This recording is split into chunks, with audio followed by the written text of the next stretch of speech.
for the Tuesday, July 11th meeting of the RTD Finance and Planning Committee, and I ask that you all come to order. We are convened as of 5:30 p.m. Mountain Daylight Time. I would respectfully ask everyone who is attending or participating in this meeting to mute yourself unless you are recognized to speak. We thank you all for joining us this evening for this meeting. We want to note that the committee meetings, as opposed to the full board meetings, the committee meetings of the RTD Board of Directors will continue for a while to be held remotely via Zoom, and they will be audio and video recorded. The meeting proceedings, along with the unofficial minutes of these meetings, will be posted as soon as practicable on the board's website. Just visit rtd-denver.com to find those materials. In addition, a live stream of this meeting is available via RTD's YouTube page. Directors and members of the staff, for the sake of the record, if you would like to be acknowledged during tonight's proceedings, I would ask you please to raise your virtual hand and wait for me to call on you before speaking. Directors and staff who are participating by telephone can also raise their virtual hands to indicate that they would like to speak, and they simply have to press *9 to bring that to our attention. And to toggle your mute setting on your phones, you press *6. So I'll begin by calling the roll for the committee members. Peggy Catlin. Here. Bobby Deschel. Director Deschel has indicated that he will be late for the meeting, but is intending to be here at some point. Lynn Geisinger, Chair. I'm here. And Michael Guzman. Present. Thank you, Director. And Ian Harwick. Here. Thank you, Director. And Vice Chair of the committee, Eric Davidson. Here. Thank you, Mr. Vice Chair. And I am present. I am the Chair, Doug Tisdale. And let us also now make note of the other directors of the RTD board who are present, but who are not members of this committee. I see Director Arusha, and she appears to be the only other member of the board who is present. Have I missed anyone, any other director who is not a member of the committee but who is present? All right, thank you. I did receive a note from Director Marjorie Sloan that she anticipates joining the meeting later on after a Golden City Council meeting that she has. I would now like to open up to public comment in this meeting for anyone who would like to address the committee regarding any topic that is listed in our published meeting agenda, either for this month or for the month of June. If you wish to speak on any of those published agenda items, if you haven't already done this, please either raise your virtual hand or press *9 on your phone. And before I give you some other information, let me ask first whether staff sees anyone who has indicated a desire to speak by pressing *9 on their phone. I do not see any hands at this time. All right, then I will forego the other comments that we usually make at this time regarding public comments, and that we don't respond to things and so forth, and how to proceed in the public comments because we have no one here who is making a public comment. And that having been said, I will now close the public comment period for this meeting. Our next item on the agenda, we call information from external entities. Staff has advised me that there is no information that has been received from external entities this month. Let me confirm with staff, is that still the case? Yes, it is. All right, thank you very much. Then we proceed now to our recommended actions. We have 5 recommended actions on the agenda this evening. And some of these are very, very exciting to see. So I'm looking forward to a lively conversation and good results. The first recommended action that we have is for the Certificates of Participation, Series 2013A, refunding. That's not returning, that's refunding.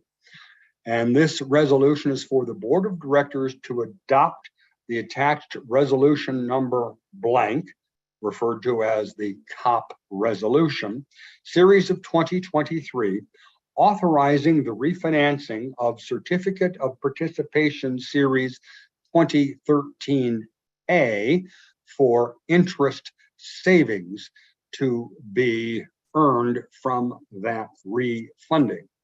Do we have a motion? So moved. Second. Vice Chair Davidson as the movement, and the second is Second. Chair Lynn Geisinger. Okay, so we turn now to the consideration of this matter. I would like to ask Brendan Morgan, whom I see is present on the screen, who's the Senior Manager of Debt and Investments, to present this item to the committee. Mr. Morgan, the floor is yours, sir.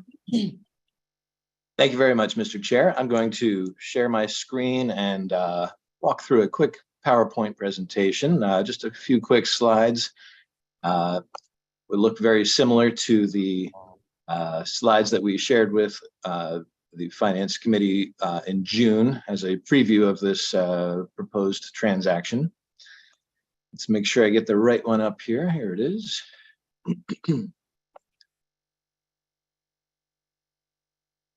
All right. Can everybody see this? Let me put this in presentation mode here. There we go. Can everybody see these slides? Yes, we can. Thank you, Mr. Morgan. Okay, fantastic. So yes, in June, Doug McLeod and I spoke to the committee about a proposed certificate of participation, refunding or refinancing for interest expense savings into the future. I'm going to step through this PowerPoint smartly here. We'll start with a transaction overview that talks about the proposed transaction. We'll talk about the current opportunity with some updated numbers from about a week ago and current market conditions, and talk quickly about next steps for this potential recommended transaction. And just a reminder, this time we're talking about certificates of participation. Shortly this evening, I expect to be talking about sales tax bonds, but for right now, it is certificates of participation that we are discussing.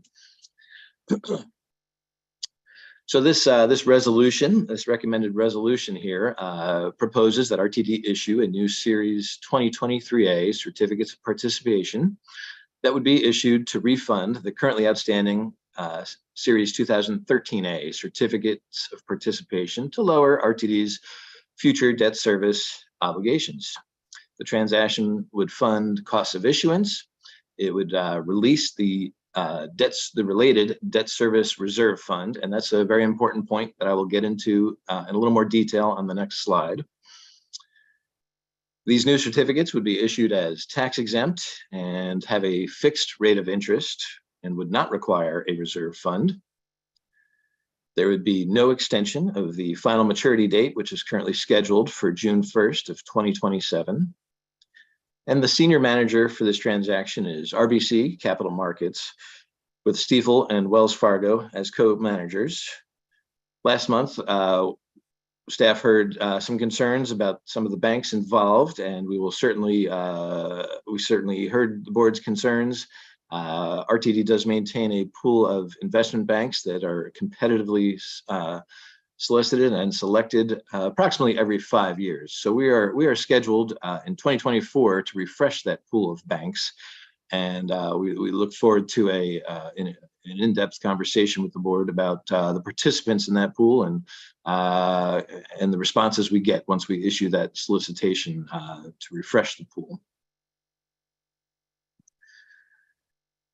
On to the current opportunities. So currently, the 2013A certificates of participation have an outstanding principal amount of $69.7 million. This transaction would reduce the outstanding debt of RTD by approximately $23.4 million, and that is due to our ability to use the existing 2013A Debt Service Reserve Fund, which is a fund required by the 2013A certificates. It was required as a liquidity device so that if RTD ever struggled to make its principal and interest payments, there was a pool of cash available that could be used to pay the investors in the certificates. Current market conditions do not require RTD. The investment banks we're working with tell us we will not be required one, and that is largely has to do with recent transactions that have been done by Colorado issuers. Colorado is a highly rated state in general, and the size of the transaction also being under $100 million is also another factor that benefits RTD right now in our ability to avoid the use of a debt service reserve fund. So we can pull the cash out of this existing reserve and use it to pay down existing debt, essentially, to pay off the 2013 certificates.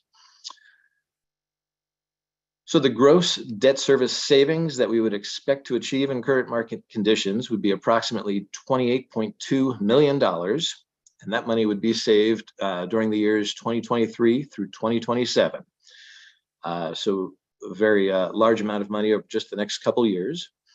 If you prefer to look at that number through a net present value lens and pull out that debt service reserve fund, on a net present value basis, we'd be looking at approximately $1.7 million or 2.5% net present value.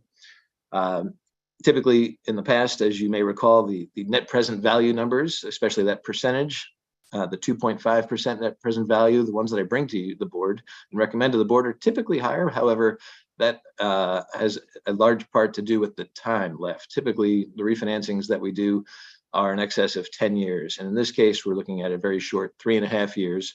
So that function of time is not available to increase savings. But the good news is we'd be paying this debt off in the near future. So still very meaningful numbers for the district.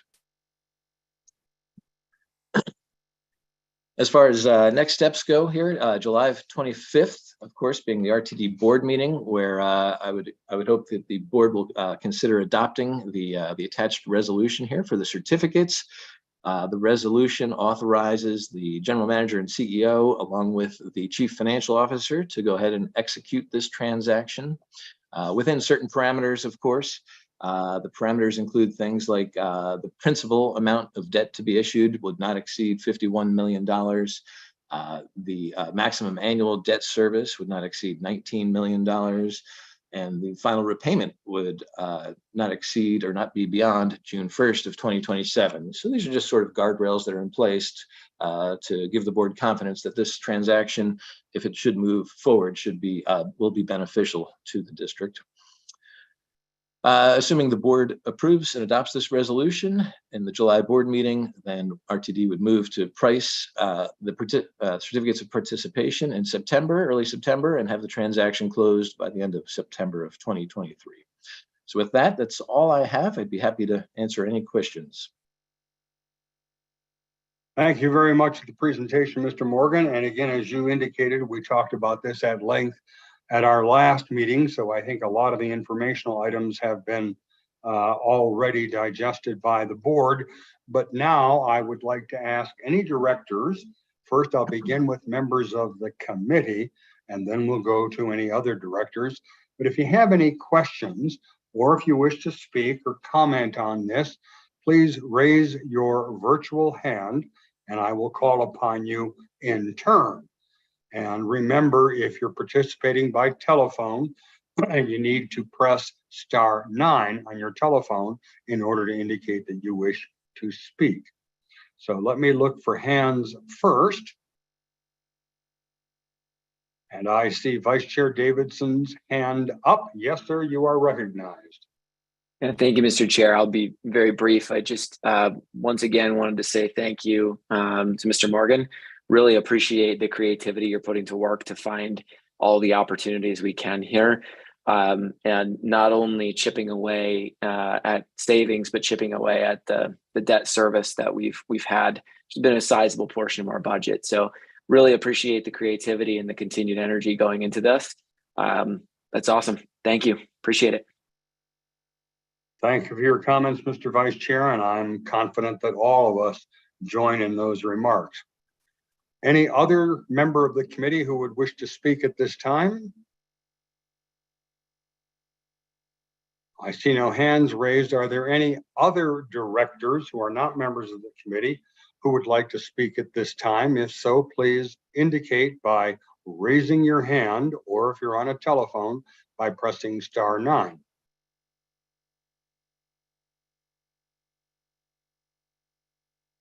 I have paused to allow people to indicate they wish to speak. No one has. So at this point in time, having concluded our discussion, it is appropriate to proceed with the vote.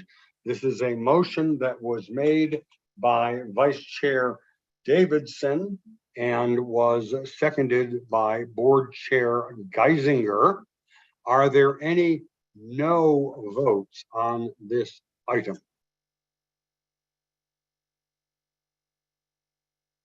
Seeing no indication of any no votes, it passes unanimously with the committee members present, and there are no abstentions, and therefore it proceeds to the full board as a recommended action to go forward on the unanimous consent agenda. The second action that we have for this evening as a recommended action is the Fast Track Bonds Series 2019A and 2021A refunding or refinancing. And this is a motion for the Board of Directors to adopt the attached resolution number blank, referred to as the bond resolution, series of 2023, authorizing the refunding of and tender offer for Fast Track's sales tax bonds, series 2019A and 2021A for debt service savings. May I have a motion, please? So moved. I have Director Catlin as the movant. Is there a second? I have Director Harwick as the second. And at this time, then, I would like to ask Mr. Morgan to again speak to us. Unmute yourself, Mr. Senior Manager of Debt and Investments, and please present this item to the committee. Fantastic. Thank you again. I'm going to pull up this PowerPoint for the committee.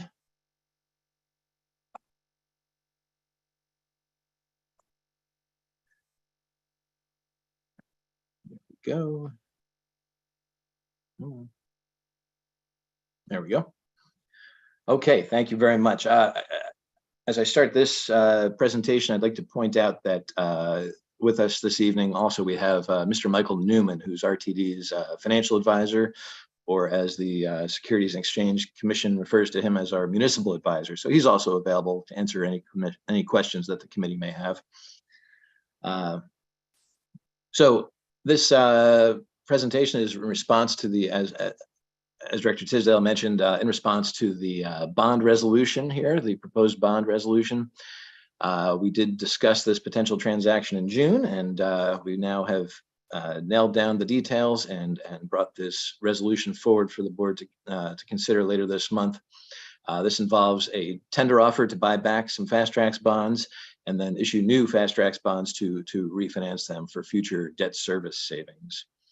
So I'll walk through a quick transaction overview, talk about current opportunities and potential savings, which will include a tweak that we made since the June board meeting, and potential next steps for this transaction.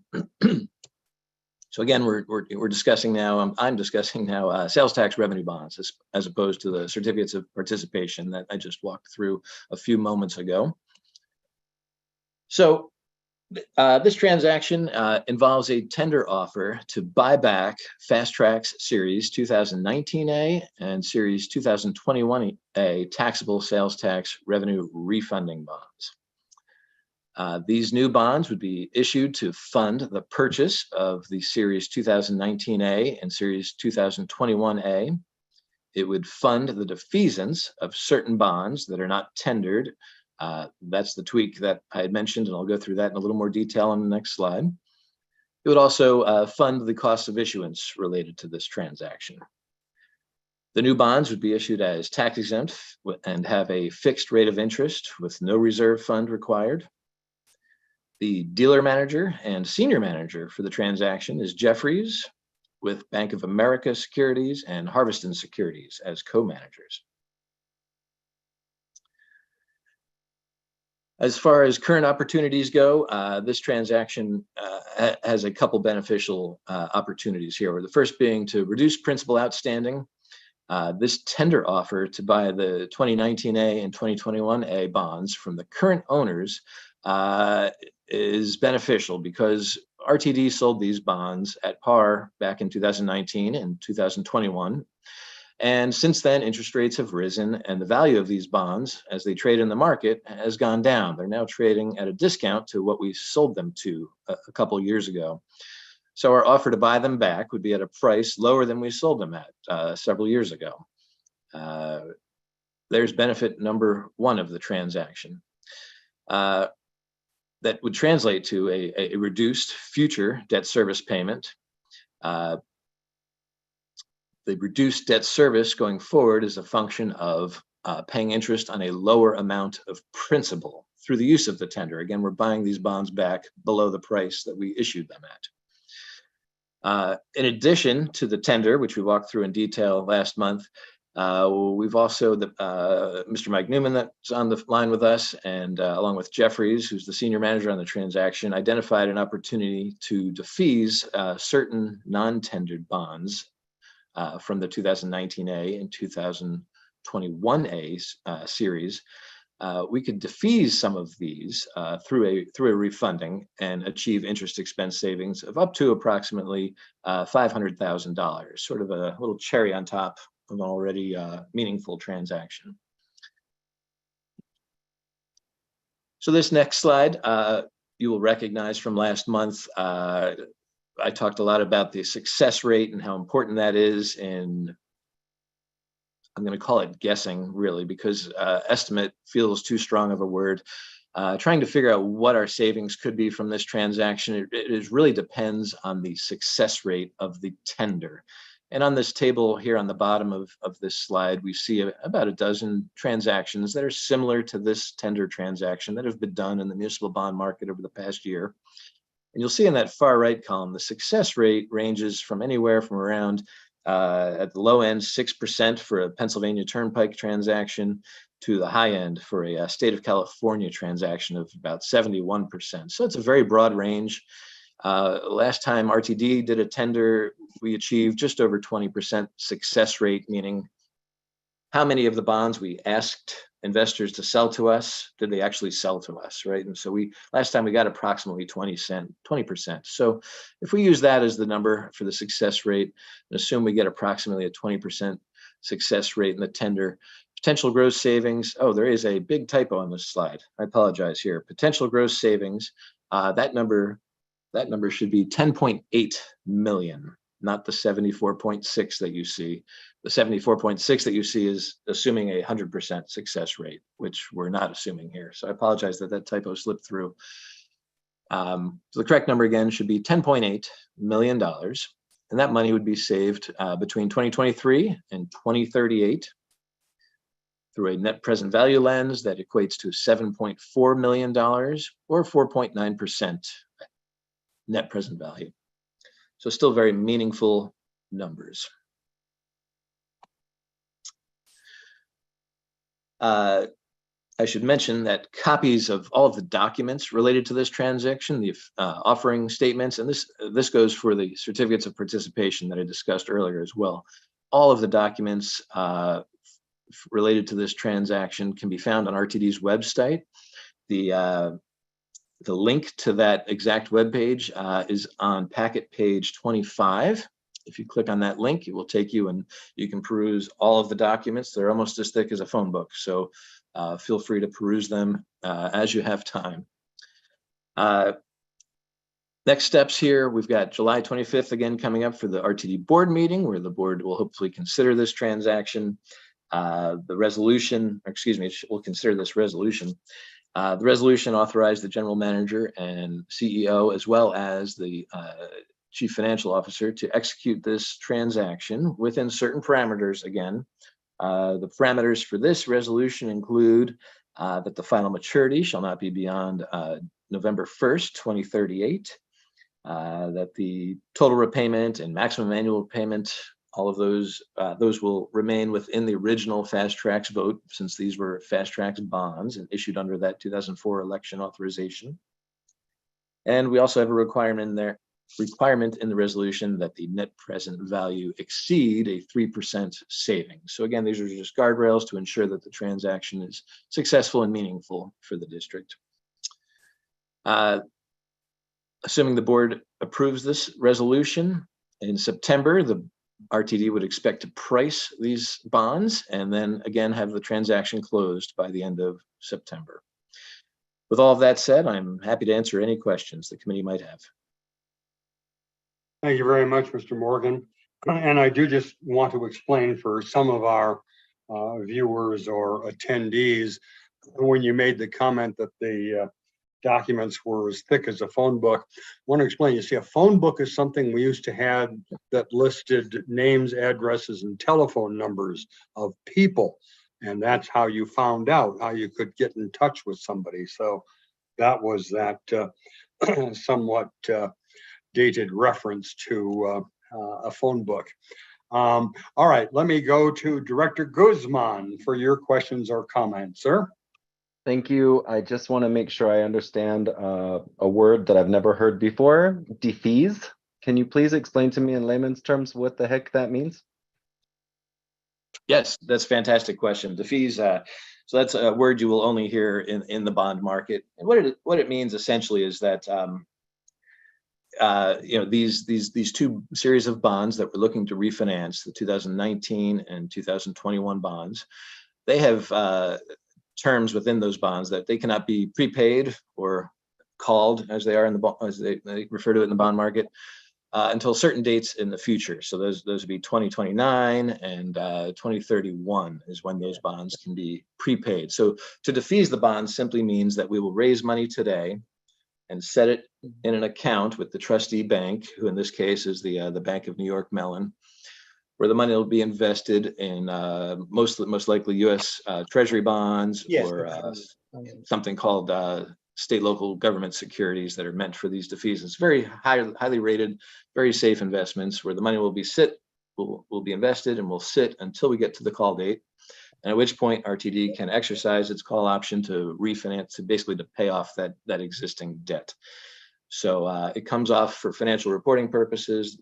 That debt comes off of our balance sheet. So it comes out of our financial statements. It gets reported as no longer outstanding because there's enough money sitting with the trustee bank to pay off that debt once we get to the call date in the future. Thank you. That's all I had.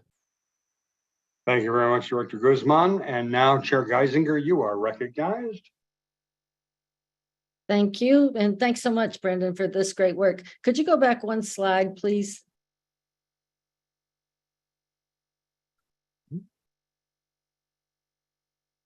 Bear It's with not me a too tricky. moment. There we go. Yeah, you mentioned the second bullet point, potential gross savings with, you've corrected that number. Is the bottom bullet under that, the 7.4 million, it remains the net present value? Yes, good question. Those two, both numbers on that very bottom bullet are correct. 7.4 million and 4.9%. Those are both correct, assuming a 20% success rate. Thanks so much. This looks great. Thank you. Anything further, Chair Geisinger? No, okay. Vice Chair Davidson, you are recognized, sir. Yeah, thank you, Mr. Chair. Once again, thank you, Mr. Morgan. I may have missed in your presentation. I just wanted to note, because we had the benefit of earlier discussion around what some of the risks were, and I just wanted to thank the team and then call attention for the sake of the record that the fees from the parties working on the transaction are contingent on a contingent basis that we meet those criteria. So thank you for working that, and just wanted to note that for the record. Thank you. That is an excellent point to add to the record. And Mr. Morgan, you concur in that, correct? I do. That is correct. Thank you very much. We appreciate that. I thought I might have seen a hand pop up earlier, but it's not up now. Director Ruscia, did you have a question? There's a hand. All right, Director Ruscia, you are recognized. Thank you, Mr. Chair. And my question is more as a general question. I put it down thinking I could save it for the end, but and this is for anyone who could answer, does the board have a policy as to where when we do these types of transactions, where that savings will go, or is that done on a case-by-case basis in terms of where we would reappropriate those funds? Mr. Chair, if I may. Yes, I'll Answer that. ask Mr. Morgan if he can address that. You may. I'd be happy to. So the RTD fiscal policy does not have a requirement for how that savings should be appropriated in the future. Of course, as the future principal and interest payments go down, that leaves extra revenue available that can be, appropriated by the board and spent elsewhere in future years. That would be appropriated by the board as the board sees appropriate in the future. Thank you. In short, there's no prejudgment or pre-direction as to those funds. It is up to the board when it deals with various budget issues. Are there other questions or comments from any member of the committee or any director present?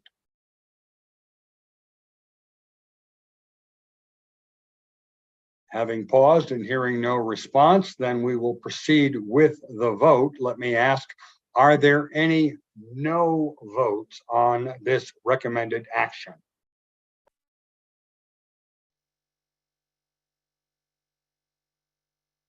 I hear no expression of no votes from any member of the committee, and therefore we have a unanimous approval. And for the sake of the record, that's 6 votes of the committee in favor, no negative votes, no abstentions, and 1 member of the committee absent as of this time.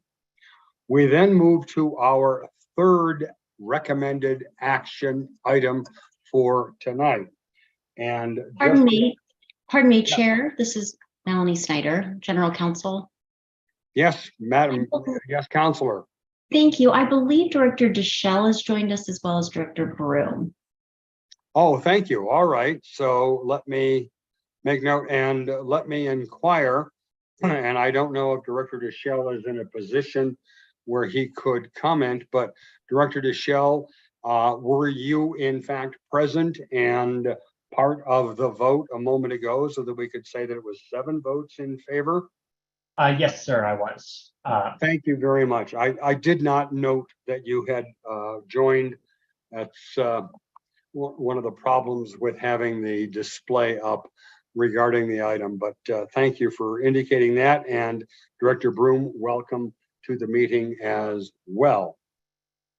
So, as I was saying, we had 2 items that were effectively coupled, recommended action 1 and recommended action 2, both having to do with refundings or refinancings. We now have 2 other recommended actions that are effectively coupled. The first of these, recommended action item 3, is the Title VI Fair Equity Analysis.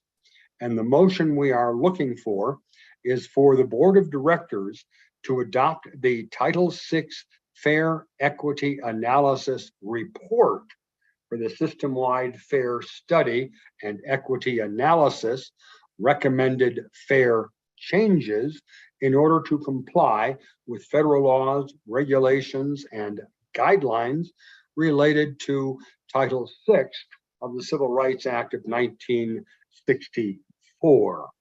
So is there a motion for recommended action item number 3? So moved.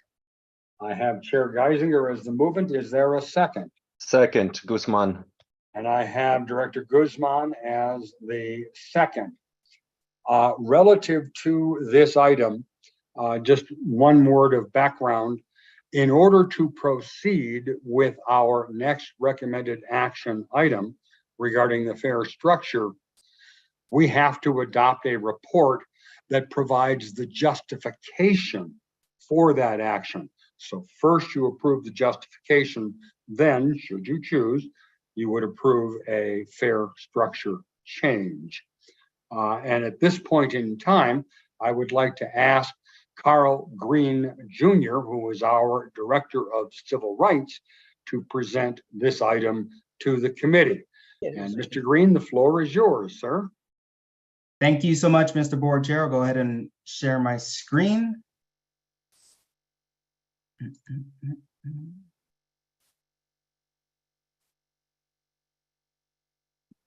Is the presentation up? Yep. Yes, sir, it is. Perfect. Thank you so much. So good evening, Mr. Board Chair and fellow Board of Directors. Again, my name is Carl Green Jr., Director of the Civil Rights Division. It gives me distinct pleasure to be presenting on the Title VI Fair Equity Analysis, as it represents the culmination of the system-wide fair study and equity analysis. And really, this presentation is the icing on the cake. And what I mean by that is, when we think about equity, it has been a major consideration and goal of this study. And by virtue of the Title VI Fair Equity Analysis and the associated recommended fair structure changes, we can all see that equity is definitely achieved, and it meets the moment across the board, especially as it relates to our historically underrepresented customers and populations. So to give you an overview of what to expect during this presentation is I will provide the proposed fair changes summary. I will get into the Federal Transit Administration requirements. From there, I'll give an overview of the Title VI and Fair Equity Analysis, and then distill that down into the associated Title VI policies. I will get into briefly the methodology and how we carry out the fair equity analysis, and then I'll provide the results, give an overview of the final public outreach, and then close out with the recommendation as it relates to the fair equity analysis. So again, the proposed fair changes summary. So the changes, or the fair structure changes associated with the Title VI Fair Equity Analysis, includes the fair structuring and price reduction, the transit assistance grant, the bulk purchase program, which is essentially the introduction of a 10% discount, the semester pass program, fare capping, and the low-income fare discount program eligibility expansion. And I also wanted to make note that the fair equity analysis does not include the associated accessoride fare changes, zero fare for youth pilot, or the expanded MyRide retail opportunities.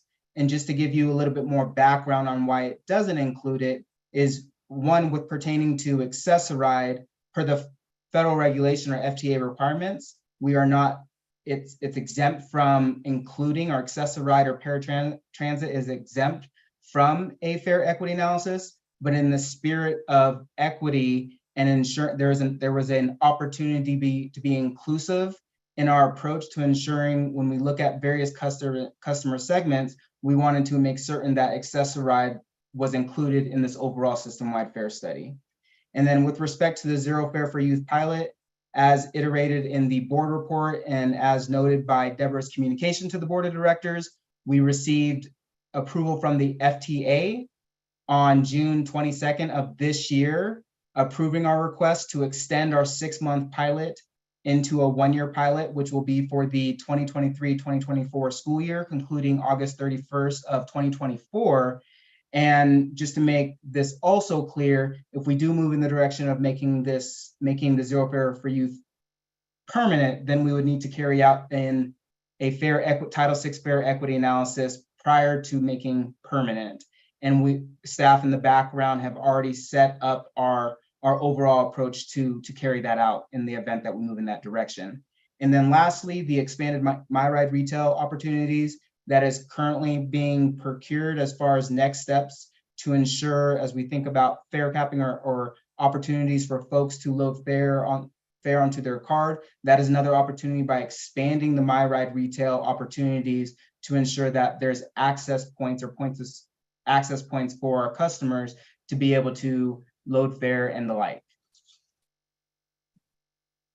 All right, now we'll get into the FTA fare changes requirement. So based on federal requirements, RTD must conduct a fare equity analysis. And as Chair Tisdale noted, the next agenda item for the recommended action is the fare structure changes. But by virtue of the FTA requirements, the board of directors must consider, they must be made aware, and they must approve of the fare equity analysis prior to adopting the recommended structure or fare structure. So now getting into Title VI, which sets the authority or the legal precedent, is Title VI of the Civil Rights of 1964. And by virtue of this landmark legislation, it provides non-discrimination requirements for entities receiving federal financial assistance. And by virtue of the Federal Transit Administration circular, it provides the directives to ensure that transit agencies are upholding the assurances of Title VI. And for most of the board may be well aware, dating back to June of last year, y'all adopted the Title VI program, which establishes the policies, the standards, and the framework for carrying out the work at the staff level.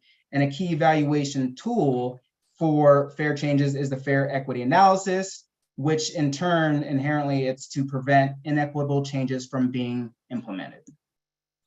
So what this slide here provides an overview or a flow chart of the Title VI equity analysis. This may be familiar with the service equity analysis, but what's front and center here is specifically looking at fare changes. So step one is evaluating the type of change. So in this regard, it's by definition of what constitutes a fare change. And that is either an increase or decrease in fares or changes to fare media, fare payment type, as well as a fare change such as the increase, the creation or discontinuance of current fare media. So if the answer to that question is no, no action is required. But if the answer to that question is yes, then we move into the evaluation of the possible impacts. So we have two associated policies, which I'll talk a little bit more in detail in the upcoming slides. But we have the disparate impact policy for minority, and then the disproportionate burden for low income. So essentially at this stage, when we evaluate the impacts, if there is a adverse or negative impact on minority low income populations, our next step is to change course or address it or look for other alternatives that will meet the intent and purpose of what the agency is trying to deliver with regards to recommended fare changes. So, and just to call out, so continuing on with the presentation, I may refer to minority and low income as equity populations, but I just wanted to call out for the board of directors is that's what I mean by equity populations.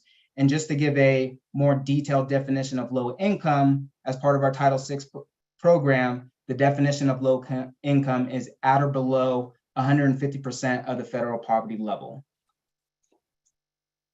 So next I'll be getting into the Title VI policies. As I made note that these policies were set in stone by virtue of the board of directors approving the Title VI program. and the policies can be referred to on pages 2 and 3 of the board report.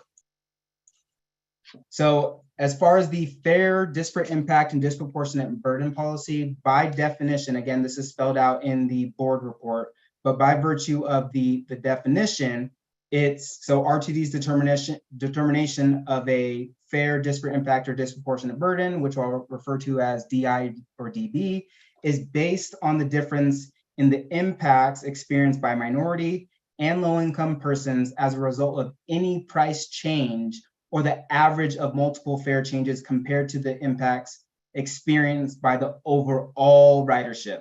So simply noted, it's comparing minority versus overall customers, or minority customers versus overall customers, and then low income versus overall customers. And the established threshold for determining that adverse impact or negative impact on Title VI populations or equity populations is 5%.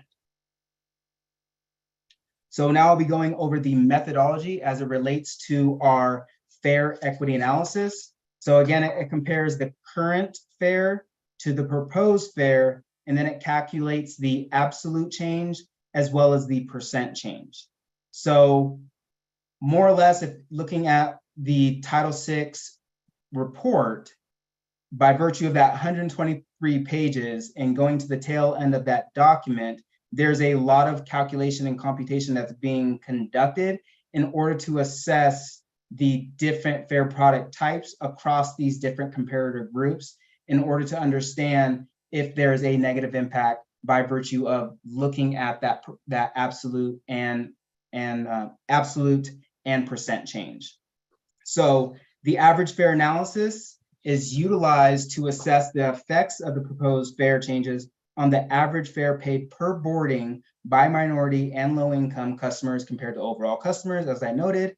And the AFA, or the average fare analysis, utilizes, just thinking about the data that we bring into the mix, it uses the customer satisfaction survey, and it uses the CSS data for transfer and fare product usage rates, as well as customer demographics, while ticket sales and revenue data captures ridership by fare payment type. So again, it's a lot of data that's being assessed and looked at in order to make a determination on more or less looking at who's benefiting or who's receiving more of the burden.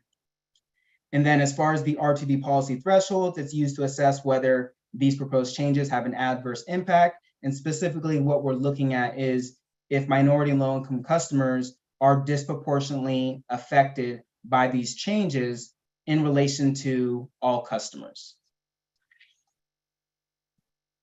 So for example's sake, just to give you a fundamental overview or a visual depiction of how the analysis is conducted.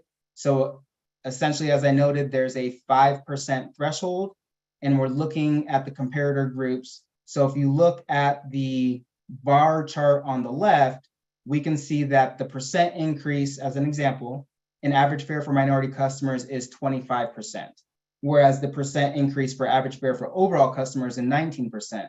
The delta between that is 6%, so it exceeds that 5% threshold. So as an example, this would result in a disparate impact. Where if you look at the far right for disproportionate burden, the answer would be no, because the percent increase in average fare for low-income customers is 22% compared to 19% for overall customers. And we can see the delta between that is 3%, which in turn results in no disproportionate burden. So I wanted to provide this visual depiction to just give you all background as far as I move on in the presentation, how the calculations with respect to absolute and percent change. So now I'll be getting into the fare equity analysis results. So as we can see here by the bullet point, all customers experience a 25% decrease in the average fare compared to minority customers who experience a 23% decrease in their average fare. So if we take a deeper dive into this table that's presented before you, what's really pertinent to really see is the percent change in average fare, where you can see for all customers, it has number of boardings, current average fare, and the proposed average fare, where we can see for all customers, it's $1.05 compared to on the right, the proposed average fare is 97 cents, where we can see that the change in average fare for all customers is 25.4%, or a decrease in 25.4% compared to 23.1% for minority customers. And the delta between that is 2.3%. So the result is there is no disparate impact on minority customers. So moving on, similar to the minority results, we can see that the all customers experience a 25% decrease in the average fare compared to a 22% decrease in the average fare, where low-income customers will be experiencing or projected to be experiencing that. And similar, what's pertinent to really take a look at is the proposed fare change columns, where for all customers it's $1.05, similar to the other one. And then the proposed average fare is 84 cents. And we can see more or less the percent change in average fare. It's a decrease of 25.4% for all customers compared to 22% for low-income customers. And the difference is at 3.4. Again, this does not exceed the 5% threshold, so there's no disproportionate burden on low-income customers. So just to give a broad stroke overview of the findings, and it's pretty spelled out in the previous slide, the equity analysis does not identify any disproportionate impacts on minority or low-income customers, but the findings help identify targeted areas for further improvement. So I make note of that is by virtue of the FTA regulations, as I mentioned in the flow chart, if there's no disparate impact, no actions are required. But given the, as I mentioned, equity was a key proponent of this study, we took additional measures, or the team took additional measures to ensure that we met the moment of equity and built in other items to really round out the fare structure or the proposed fare structure changes. So as I mentioned before, expanding access to the MyRide retail opportunities, as well as increasing outreach activities to promote the LIVE program, including partnerships with community-based organizations and the like. And then really what the average fare analysis denotes is the average fare paid by minority and low-income customers remains lower than the system-wide average fare. And then lastly, as we think about equity populations across all fare types, they experience a decrease in their average fare except for low-income customers in the neighborhood pass. And if I can, just thinking about that last bullet point and the last mentioning of except the low-income customers in the neighborhood eco pass. So we can see that for the NECO program, folks experience a 22% decrease in the average fare. That is when we're factoring in the airport and regional trips. But as we think about the overarching, the way that we do the analysis, right, it's minority or low income versus all customers. All customers also include those four comparator groups, in this case, non-low income and low income. So inherently, they're also receiving a benefit of that decrease overall. So there's no negative impact as it relates if you're looking at it in totality. So I just wanted to emphasize that across the board with the fare equity analysis, there's minimal concerns, or no concerns rather, with respect to the proposed fare changes. So really, I just wanted to get into the final public outreach and engagement efforts. One thing that I wanted to just highlight before I give the final overview of the public outreach is there are certain requirements as it relates to public involvement with respect to either fare equity analysis or service equity analyses. And I can say that we exceeded, if we're putting a checkbox to it, we exceeded that by virtue of the robust and meaningful public engagement that we carried out throughout this entire study, and the associated measure, whether it's respect to providing translations or interpretation, or even stepping beyond that, having ASL interpreters. That's what really where the rubber meets the road as it relates to this equity analysis, because a lot of it is very data centric, but equally as important as of that data analysis is the community engagement, because that ground truths the data that we are that we're computing in the final report. So I just wanted to highlight that it met the mark as it relates to the data centric as well as the public involvement associated with the fair equity analysis or the system-wide fair study and equity analysis. So just to give you an overview, and I know Bill and Chris will be talking a little bit more further about the overall, but I just wanted to give some highlights of the final public engagement, where if you look at the pictograph or the image that is set before you, you can see the associated measures and the impacts or the touch points that we had with our customers during this final outreach phase. So I just wanted to highlight that and let y'all just visually see the amount of effort and work that the RTD team, just giving a big hats off to Stuart and his team, as well as the 49's consultant and then the project management team, Chris, Bill, and myself. So with that being said, moving into the tail end of this presentation, the recommendation, and it is to approve of the Title VI fair equity analysis for the proposed fare changes. And with that being said, this concludes the end of my presentation. Thank you very much, Mr. Green. I have heard you give the explanation of the equity analysis a number of times over the years, and it is always a pleasure because it demonstrates what you do to ensure that we are at all times acting in the most responsible manner possible. So I appreciate that. Let me now open up to any committee member who may wish to have a question or a comment relative to recommended action item number 3.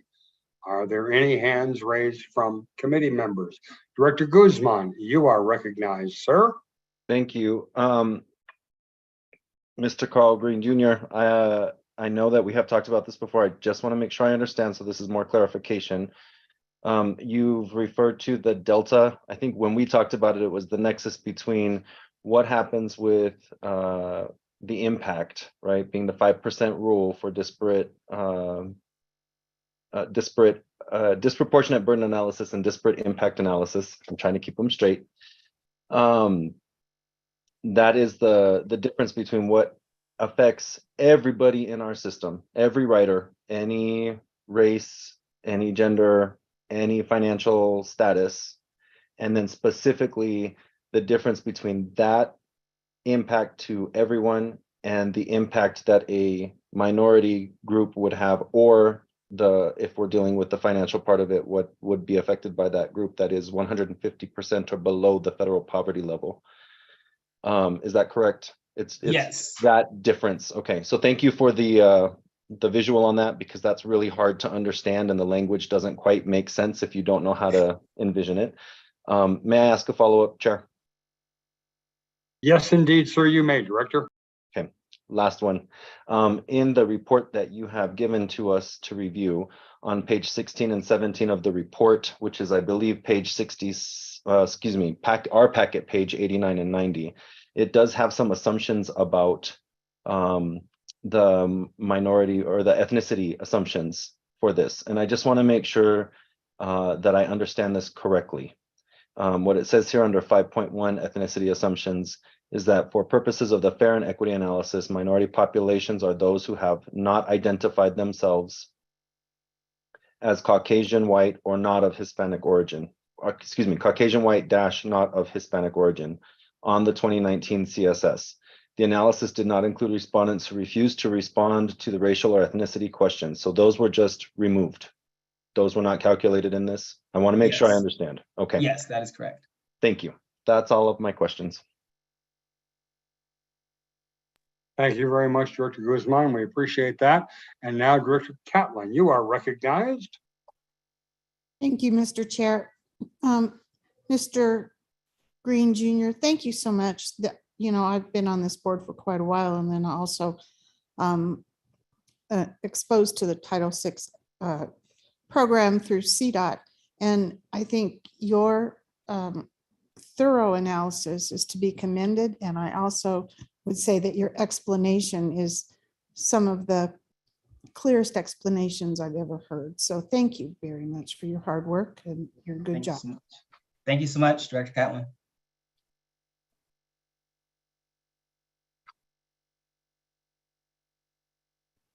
You are You're on muted, mute, sir. Mr. Chair.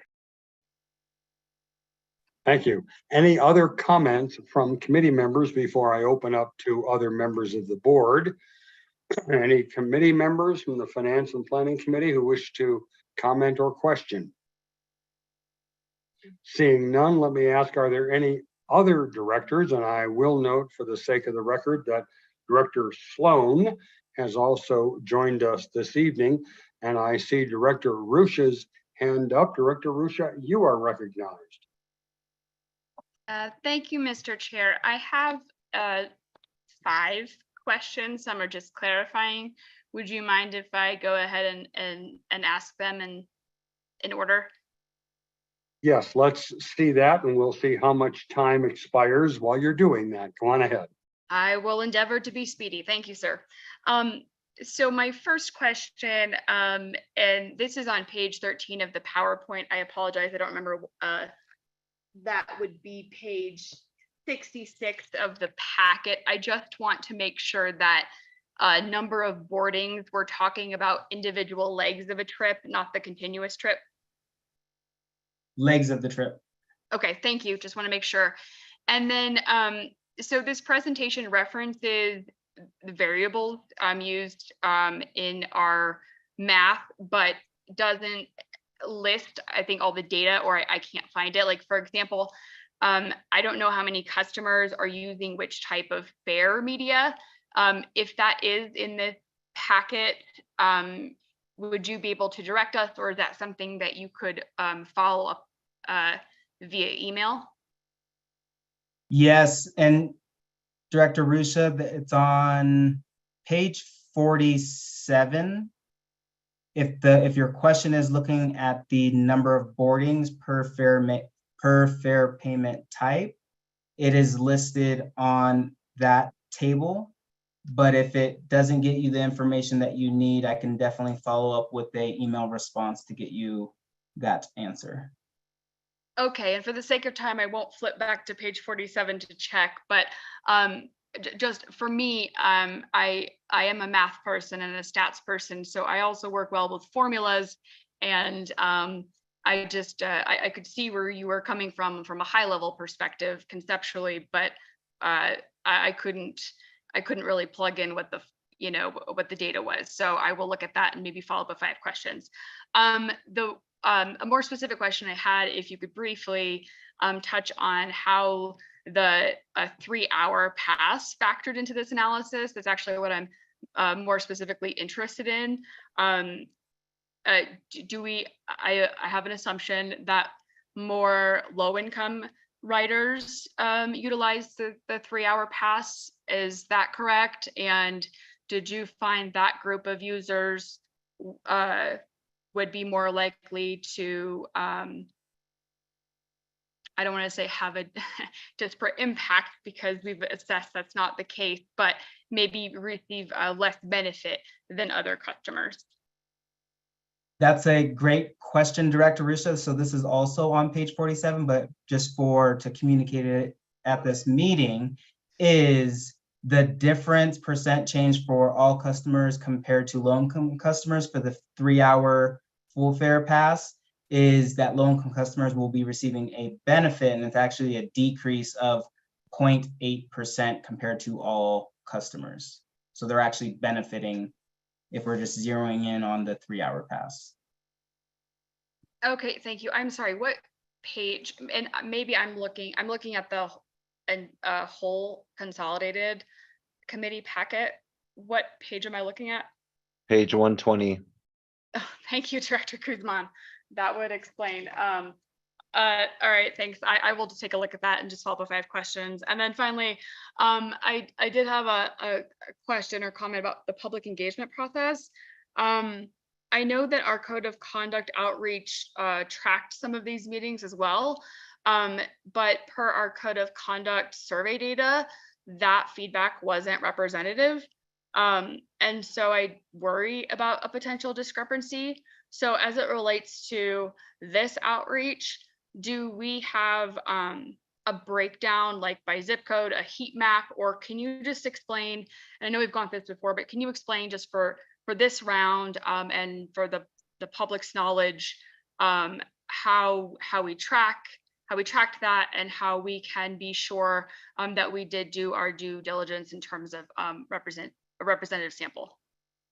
Yeah, so as far as the associated public outreach as it relates to the system-wide fair study, especially with this final 4 and then the code of conduct, there was a list of events that staff participated in. And by virtue of us having a table, we were able to bifurcate specifically responses and information directed towards the fair study separate from the code of conduct. So we have a documentation or a report on demographics. So we also sent out a public comment form where we asked for folks voluntarily to give their name, their zip code, their optional demographics, rather race, ethnicity, income status. So we have that tallied separately compared to the code of conduct. So I just wanted to highlight there that although there were some outreach activities where there was a number of different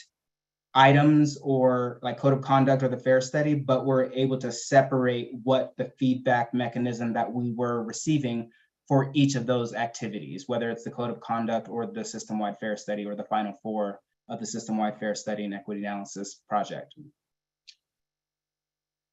Okay, thank you. And if I just may briefly, and I'll preface this by saying I don't have any ideas or anything up my sleeve, but just as a process and legal matter, this will go before the whole board. If the board were to, if the board wanted to make an amendment to this recommendation, would that potentially trigger another Title VI analysis process, or would it just depend on what that recommendation, or what that amendment would be? And this is a general question. I'm not suggesting that we should, but it's something I've always been curious about. Yes, great question, Director Rusha. So as I noted earlier in the presentation, there are associated recommended changes that are inclusive in the fair equity analysis. And then there's other items or fair structure changes that are not included.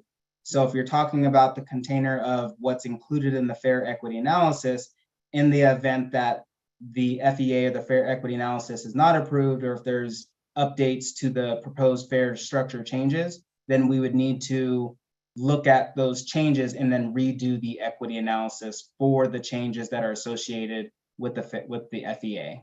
But anything that's not in the Title VI analysis, such as the Access-a-Ride, the Zero Fare for Youth, the expanded MyRide retail network, if there's any board amendments or changes associated with that, that would be independent. That would not require a Title VI fair equity analysis to be redone.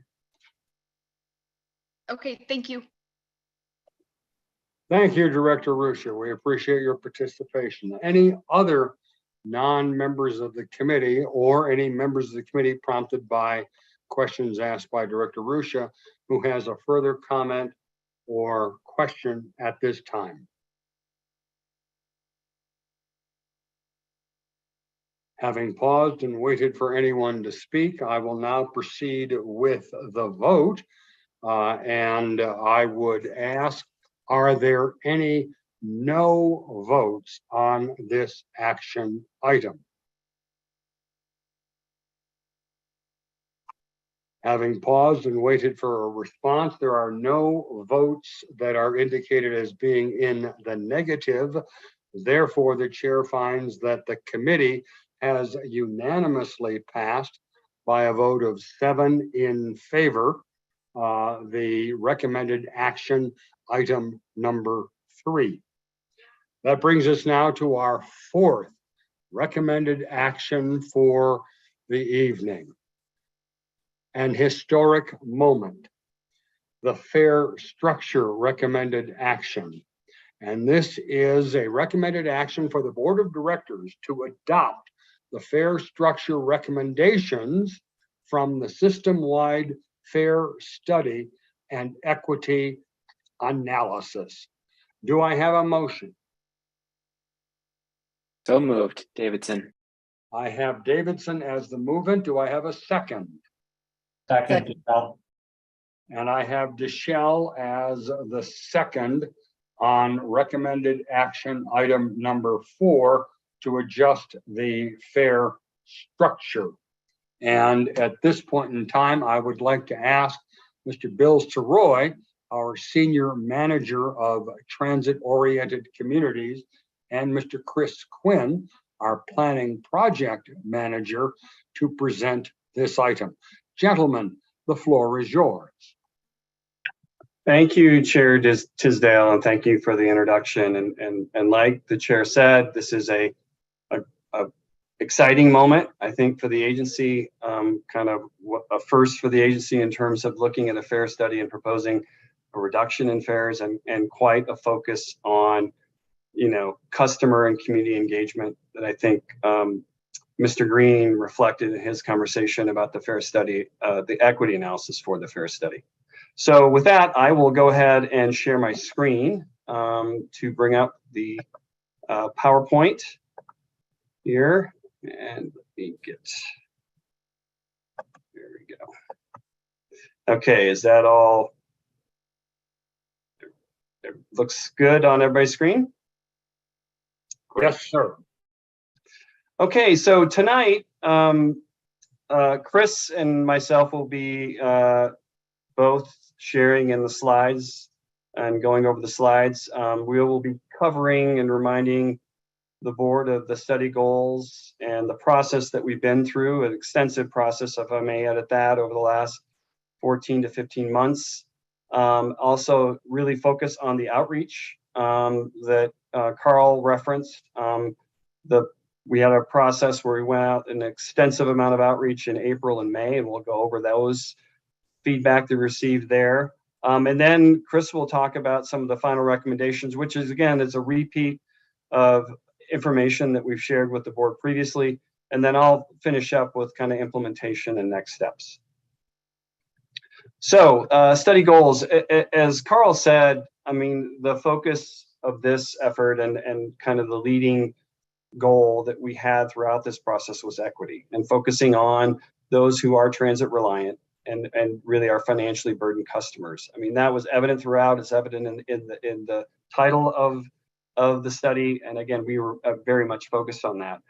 For the next two goals, again, these were goals I think we heard very explicitly throughout the process, particularly at the beginning, about wanting our fares to be more affordable and wanting our fares to be easier to understand. And so those, again, high level goals that I think that we do. And again, the one thing I'll point out that we don't have on here that we have traditionally had on here is a fare revenue target, which again is something new for the agency. And again, excited about kind of the direction and the results of this effort as a result. So here is just an overview of the process and the steps that we've been going through dating back to the spring of last year. We are at the point right now, obviously an exciting point of having the board decision. We've had a very extensive process going through 3 rounds of kind of customer and community feedback. With this latest round, actually a 4th round, this round, with the latest round being kind of the most extensive of the feedback processes that we've gone through thus far.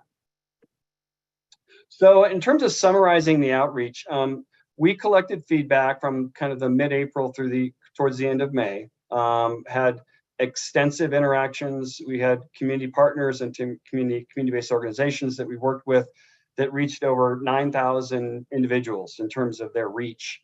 We conducted 6 public hearings, and for the first time in the process, we conducted 2 in-person public hearings, which was new because of the COVID restrictions that we had with the agency. We did not do that until this point, but we did it at this point. And so those meetings were conducted in both English and Spanish, and we had a good participation on both fronts.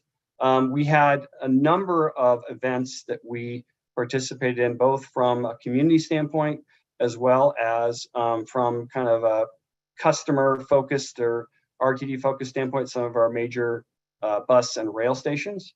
As a result, we engaged over 2,600 people and got over 731 comments. And those comments, in case you want to read them all, are actually in and attached to Carl's board report under the Title VI equity analysis. And I believe there's well over, if I'm right, 20 pages of comments if you want to read through all of them.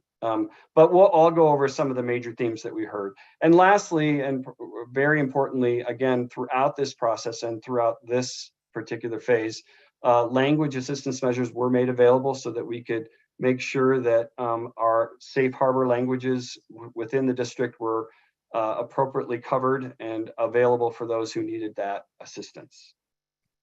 So in terms of the themes, most of the comments that we did receive in this latest round were very much focused on support. And there was a lot of feedback on the simplification. Combining the local and regional fare was a big hit. Also, the monthly fare decrease, again, in particular, was very highly supported. We did hear from some of the nonprofits, their support for some of the programs within the recommendations. Zero Fare for Youth, again, was a very, very popular program and very much supported throughout our process. And then lastly, we did hear from people about the Transit Assistance Grant Program, and particularly nonprofits supporting that idea and bringing back some of those kind of ideas that we had in previous fare efforts that we had done. On the suggestion side, again, these weren't negative, but again, ways to maybe improve the recommendations. There was some thought of doing a single fare to make it completely simple, so you just had one fare. There were also proposals to make a further decrease than what we had proposed. And then lastly, a major theme was trying to round to the nearest dollar just to make it simple for everybody to understand and easy for them to pay. And then kind of this last slide, it's similar to the one that Carl presented in his presentation, but this covers the entire extent of the study process. So you can see this, in my view, in my tenure as a professional planner, is probably the most extensive outreach process I've ever participated in. We had, just pulling out some of these stats, we had 25,000 email surprises. We had over 7,000 comments that we received on the various surveys and other instruments that we use to get information for people, get input from people. We had, thousands of hits on the email. And so we really felt that we, like Carl said, met the mark on this effort and really trying to really focus on the customer and getting their feedback throughout the process. So with that, I am going to turn it over to Chris, who is going to talk about the fare study recommendations. Thank you. Again, Chris Quinn with RTD Planning. Next slide, please, Bill. I know the board has seen this slide before, but a couple of points that we do want to point out here. First being, well, the current fares are shown on the left side of the table. The proposed fares are shown on the right side. As you see, and as Bill mentioned, the proposal does include the consolidation of the local and the regional fare into a single fare, which we would refer to as the standard fare. We would retain the airport fare. However, in the case of a customer using a monthly pass, the monthly pass would allow travel anywhere in the district with the purchase of a monthly pass. Furthermore, with the discount fares for those seniors, disabled, Medicare recipients, and customers enrolled in LIV, the monthly pass would be as low as $27. And again, that would take the customer anywhere within the district for that price. Next slide, please. Then in the case of Access-a-Ride, the big thing to focus on here is not only would all of the fares be reduced, but the big thing is the LIV discount, or customers that are enrolled in the LIV program would now be eligible for lower fares within the Access-a-Ride program. Next slide, please. And then in the case of the LIV program itself, not only would the discount for LIV customers be increased from 40% to 50%, but the income threshold would also be increased. So that would go from 185% to 250% of the federal poverty level.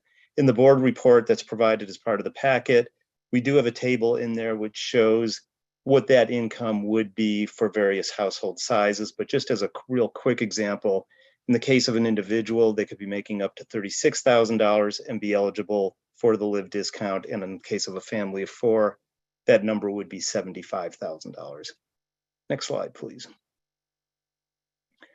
And then in the case of the pass programs, particularly the ECO, NECO, and college passes, we're proposing simplification to those. Currently, those agencies, organizations that participate in it have to, there's a new contract that comes out every year. We heard in our outreach that it's very hard for them to plan from a budget standpoint what that's going to cost. So now we would be establishing 2-year contracts with fixed pricing for 2 years, and then also lowering the contract minimums so that smaller organizations and agencies can participate as well. And then lastly, there's a matrix that's used to determine the pricing based on business or agency location, as well as the agency size. We've greatly simplified that down, so it should make the whole pricing a lot easier than it has been, easier to understand and easier to use than it has been in the past. Next slide, please. And then the big thing, and as Bill did note, we received strong public support for this part of the proposal, and that would be the establishment of the zero fare for youth. As Carl noted in his presentation, we did receive permission from the FTA so that while typically a pilot program should only run 6 months, we do have approval from them to run that for a full year. We'll talk a little bit more about this, but also want to emphasize though that after the 1 year is up, we would look to an outside funding partner to help us to continue that, to keep that program moving forward. Next slide, please. Also, we'd like to propose the creation of a semester pass. In our outreach, we found that while a lot of the big colleges and universities in the area, like CU, University of Denver, have had very good success with the college pass program, we've realized that there were a lot of smaller institutions, community colleges, technical universities, or technical schools that, because of either the non-traditional students that they serve, or maybe they are in a less transit-rich location, the college pass just wouldn't work for them. But they do recognize, and we recognize the need for those students to have some type of program. So with the introduction of the semester pass, those institutions that choose to participate, students could then get a pass for the semester, which would come out to be approximately $88 per month. Next slide, please. And along with that, we would like to propose the creation of a grant fund pot of money for those agencies and service organizations that have immediate needs. So they may have a client population that would be eligible for the LIVE program, but their need is right now, they don't have time to apply for the program.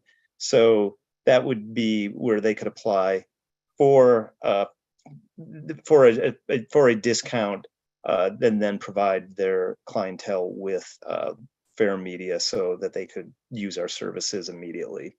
And then related to that would be the introduction of a bulk discount program, which would provide a 10% discount for those participating in that.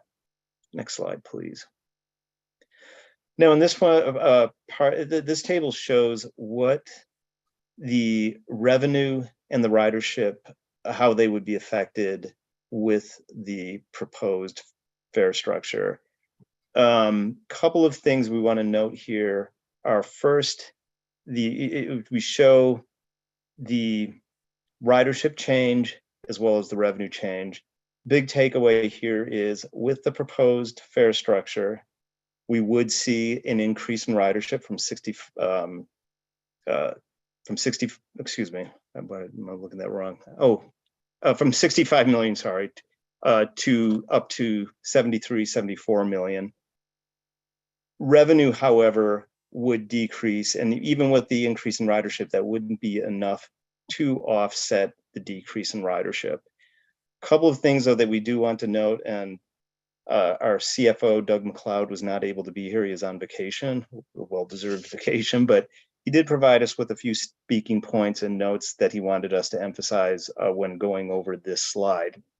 One being that Finance Department has in fact reviewed and participated in the ridership modeling as well as the revenue assumptions, and is essentially fine with where they're going. But he also wanted to note that the fare box recovery ratio, which is currently at approximately 6 to 7%, with the proposal that would be reduced to about 5%. And now, while he would expect that, or while that's a relatively small decrease, he would expect that within RTD's $1.1 billion in revenues, that in the short term, we do as an agency have enough excess revenue to cover that loss. However, for fiscal sustainability reasons, RTD will be seeking in the long term revenue diversification to offset reduced revenue that we would be facing from the lower fares. And then lastly, in the preparation of the upcoming strategic budget plan, excuse me, we've changed the name of that a few times. I'm sorry, the midterm financial plan. The new numbers as part of the fare study will be taken into consideration when that's brought before the board coming up later this summer and early this fall. Next slide. Oh, and with this, I'm handing it back to Bill to go over the implementation and the next steps. Thanks, Chris. And so, like Chris said, we do have some financial impacts, but working with Doug and his team, it's really been great to know that we can, particularly in the short term, that we can cover kind of some of our expected kind of reductions in revenue, and over long term, we're looking at different kinds of solutions. But there are, just in terms of implementation, there's a couple things I wanted to say, because there's a couple pieces that will still need a little bit of work in terms of developing some of the details. A zero fare for youth, I think, like you heard, and we presented to the board, I think it was in April, kind of some of the outstanding questions. We did, like you said, we did get the go ahead from FTA for extending the pilot to a year. We have reached out to school districts and other youth organizations over the last few weeks, and have been getting points of contact for them. As Carl described, we'll be working through those points of contact to develop data as we potentially move forward with this pilot, to kind of collect how people are using it, how that could be reviewed in any potential future Title VI analysis. Also, on the Transit Assistant Grant Program, we'll need to sit down with some nonprofits to kind of look at the criteria for the program and define things like what is an immediate need and how we can get some of those details together. And then lastly, on the LIVE program, we are expecting to do some more outreach. In particular, there was a lot of input about not knowing a lot about the program, so we are going to focus on outreach. And then we also have to work with the state and their peak system. Again, that's a primary vehicle for us to do means testing, and we'll be working with them for that, to make sure that those adjustments could be made as we move forward with implementation.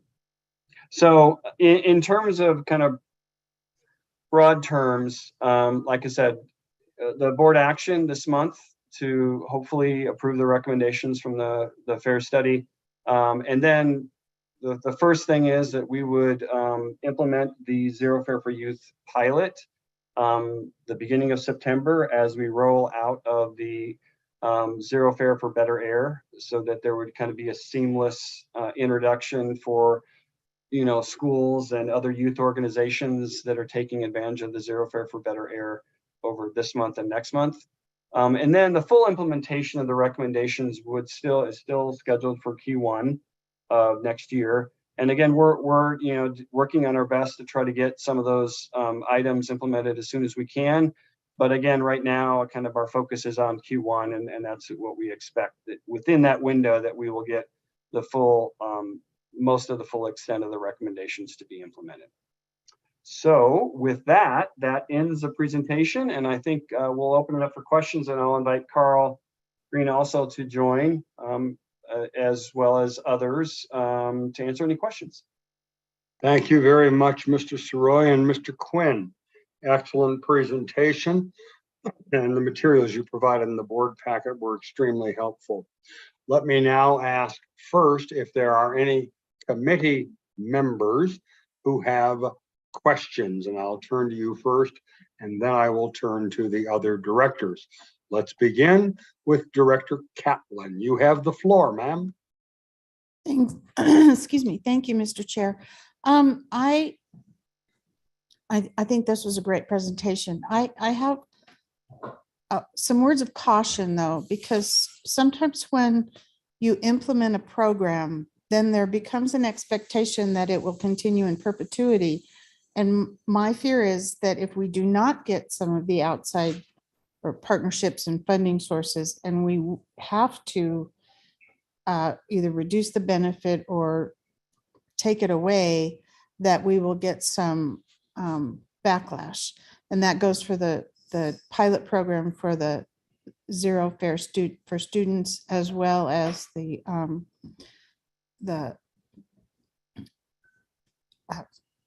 just lost my train of thought. But anyway, the two programs where it was hoped that we could get some additional funding sources. And I know we're working on that, but my word of caution is that it's really hard to take something away once it's put in place for a period of time.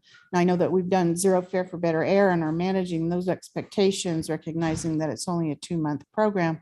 But I just worry that something that's a year long, that people just might come to expect that. And hopefully we can cure that and continue it. But I'm a little bit nervous about that. So that's just my comment. Thank you.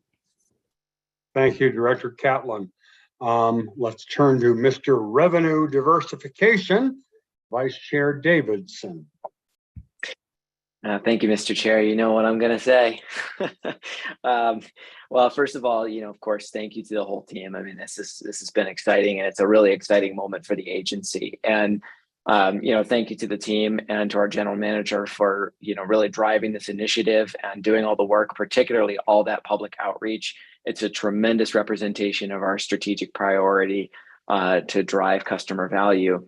And I think that one of the things I wanted to note is also a huge thank you to the team on finance, because we've done a lot of work, and even just looking at the actions that this committee approved this evening, we've been continually working on stabilizing the agency and being more responsible when we're thinking about our long-term debt obligations. And it's those types of moves that enable us to think this way.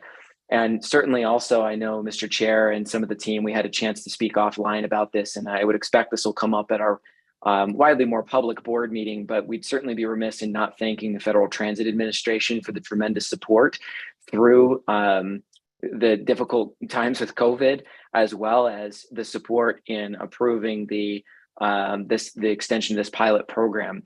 I think the time that we're in, although we'd all love it to be more perfect, of having the support for transit has enabled us to take this kind of action. So a lot of these moves, by the Federal Transit Administration, by our finance team, by the entire team here at RTD and driving this, has enabled us to look at opportunities like this. And then, of course, this is going to further motivate, I think, looking at revenue diversification. Actually, the smaller impact than we might suggest that this would have of lowering the fare revenue is in large part also calling attention to how dependent we are on that sales and use tax, which in large part is why the decrease that we're seeing from decreased fare overall in the post-COVID world that we live in hasn't really threatened our bond ratings at RTD, in particular, the way that it has other agencies. So good news, but also emphasizing the need to not just diversify, but also consider backstop measures when we face shocks to the system in the future, which I think is a win, not an if it's anything we've learned from 2008 and from COVID. So long-winded way of saying thank you, calls out the need for us to seek out those types of partners.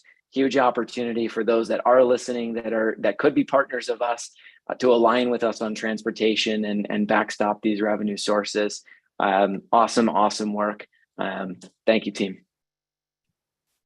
Thank you, Mr. Vice Chair. Yes, well said and excellent points all.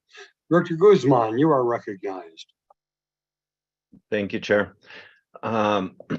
So second, what Director Catlin says, it would be really, I have to say it like a teenager as best I can, totally uncool to start this program and drop it. So we've really got to put some thought behind how we're partnering with community to make that more sustainable. And I think that's a wise word of caution. So thank you for that. I have a question about fare capping, and I have a question about, have we put any thought behind the people that are unbanked, people that might not have technology or access to technology, specifically when we're trying to do this fare reduction, which will most definitely benefit lower income families, but they may not have access to cellular technology. If there's an issue there, right? There's an issue of not having a credit card, which some of our paratransit users face. And in fact, I just sent an email today about that very issue, trying to figure out how we can resolve an issue for one of my constituents here in C. And then looking at the map of where that heavy burden lies and who is going to be impacted by that. I'm just not sure how we as a team of directors, we as an agency might be able to figure out a method by which we can still give this great benefit to people who may not have access to those things. And I'm thinking about setting up a MyRide account online, using a cell phone to do it. That may not be accessible to everybody. And so I'm a little concerned, but I know that we can figure out a way to do it. We are smart individuals. So I just want to put that out there. That's my question, but also the challenge. The other thing that I was concerned about, and I'll just make this quick because I just don't know, the Transit Assistance Grant Fund and Bulk Discount Fund, is that $1 million already somewhere in our budget? Are we appropriating that through the budget process? Are we getting that money from somebody else? Are we seeking that money from community? Where's that money coming from? Because I'm a little on my heels about hearing that one, and I just don't know. So if anybody has any direction for me, that would be great. Thank you. I believe that our General Manager CEO has some words on that. Ms. Johnson, you are recognized. Thank you very much, Chair Disdale. And before I proceed with responding, I want to thank the team for their due diligence as it relates to this undertaking. As it's been said, this agency has not partaken in a robust fare equity analysis such as one of this caliber. So I intentionally wanted to address this, having participated in programs such as this in the course of my career. Recognizing some of the comments that you raised, Director Guzman, are things that we have been talking about ad nauseum as it relates to fare capping and thinking about those individuals that are unbanked. This has been a conversation that has been persistent within the transit realm for a myriad of decades. And further to the point, as we talk about fare capping, that's the best element that we have, because if I am unbanked and if I'm using just a couple of dollars a day because I don't have that, discretionary or disposable income at the ready, this basically yields a return on the investment that I'm making so I can optimize on the money that I've expended for the betterment of transportation purposes. Secondly, as we look at our future relative to what types of fare media and technology that we anticipate to utilize, especially as we promote a welcoming transit environment, all these different elements have to be taken into consideration. There are mechanisms nowadays where you can have paper and, where you have a chip embedded in paper. I encountered this when I was working at the San Francisco Municipal Transportation Agency. More so, there's a program at the state level that provides low income, cellular phones and things of the like. So we are not doing this in absentia. We are working in partnership. To the point about the transit grant, yes, that will be included in the course of our staff development of the budget going forward. That will be presented to the board for its recommendation. So what you're seeing before you today are these things that we have done our due diligence with, bringing this forward for your consideration, but quite naturally, we will ensure that we are taking steps for the betterment of the populations we're serving. Rounding out as well as we talk about the program, let's keep in mind that we basically were able to overcome a large hurdle by working directly with headquarters in Washington, D.C. as relates to a year-long program. Now, when we talk about taking something away, regardless of that fact, we would still have to do a fair equity analysis, and we have been very transparent with that. I know the agency had previously done pilot programs, and there could have been greater opportunities to be leveraged as related to managing people's expectations. And we have done that throughout. Hence, that's why this is proposed. Hence, that's why it's important to convey that we are working with the Federal Transit Administration to ensure that we are not violating the FTA circular that provides guidance on this going forward. So I wanted to say that publicly for everybody's edification, because I think it's critically important. So thank you very much for your interest and for your support with this critical endeavor. Thank you. Thank you very much, Madam General Manager, CEO. Well said. And again, to echo the appreciation that we all feel to the Federal Transit Administration for their tremendous support as we've gone through this. Are there any other members of the committee? Director Guzman, I'll go back to you for a second bite before I go to Director Ruscia. It's real simple. I just want to say thank you to everybody. I'm really impressed with everything I'm seeing. My questions are just that, questions. And so I love getting that answer. Thank you, Deborah. Thank you for leveraging your relationships with folks that you have worked with before. Excuse me, CEO GM Johnson.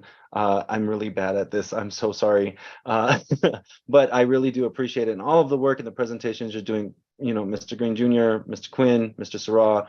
I'm reading through these packets and there's a lot of reading here, but I'm grateful for it because I have questions to ask that are representative of my community. And I'll be very clear. The reason that I asked that question is I live in House District 5.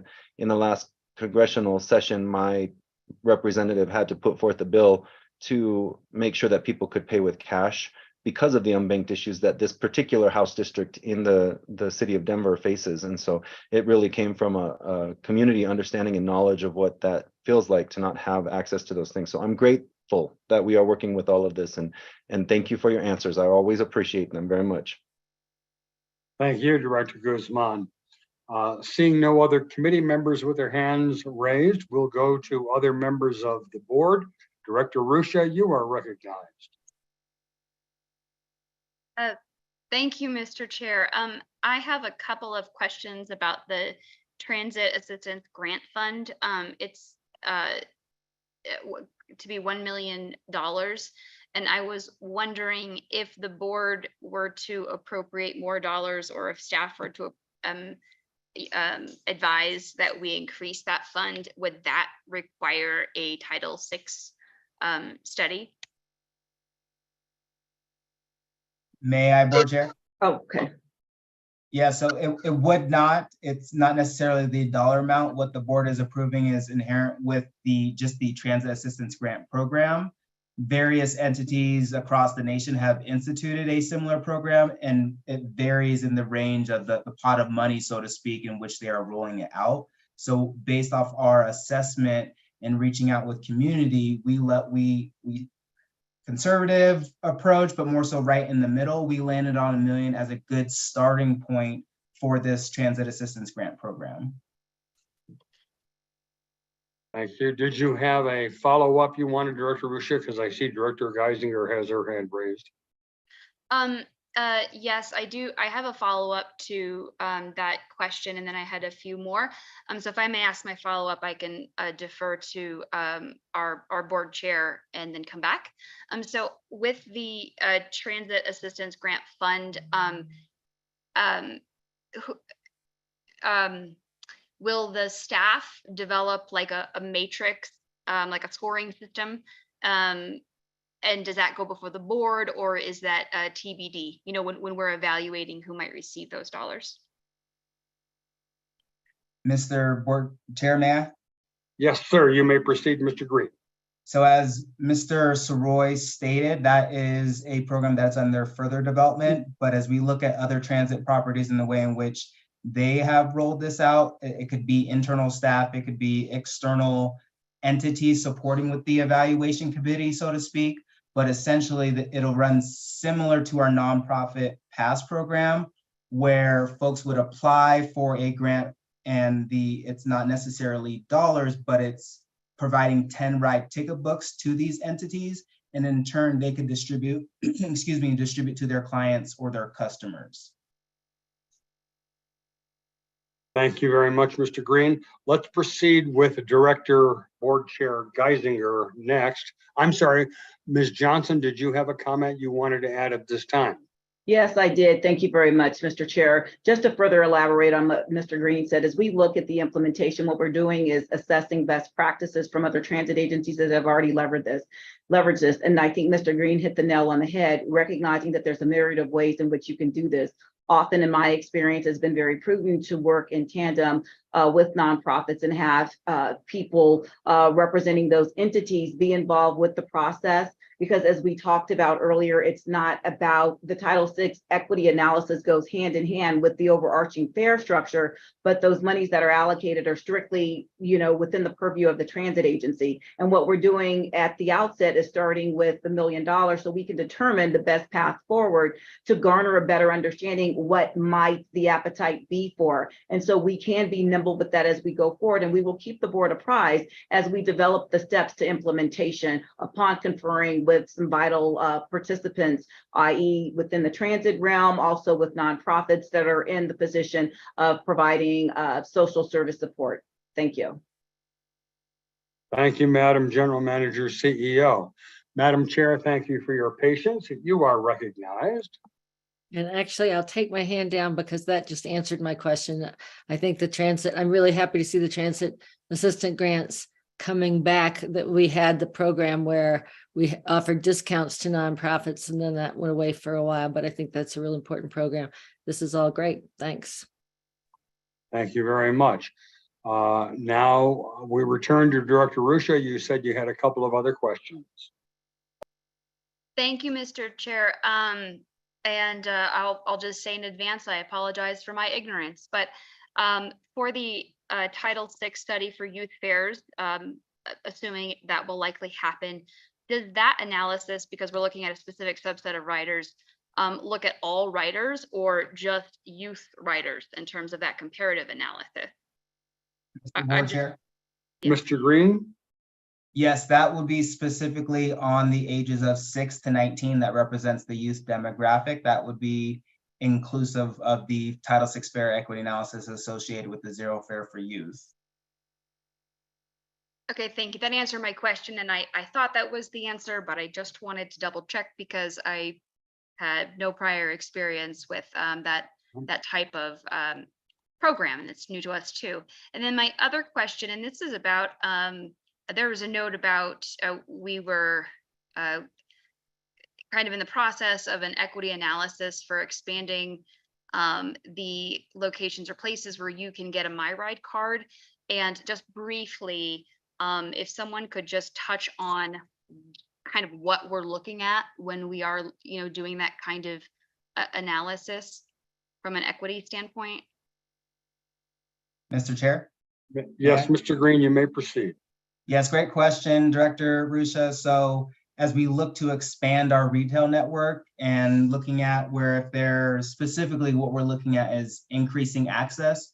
So as you are aware, we have 4 sales outlets throughout our service district, but as we look at specifically Title VI populations, there was a question that was raised with regards to fare capping, and in order to provide opportunities for folks, specifically equity populations, to provide access to those fare products, the expanded retail network is geared towards meeting that mark with providing different access points and opportunities for folks to either load fare on their MyRide, physical MyRide card, and to purchase fare products. So more or less, we're looking at going through the procurement process, looking at potential vendors and what retail networks they can provide, but we're also putting a map on that, so to speak, an overlay map to see where Title VI high concentrations of Title VI populations, which include minority, low income.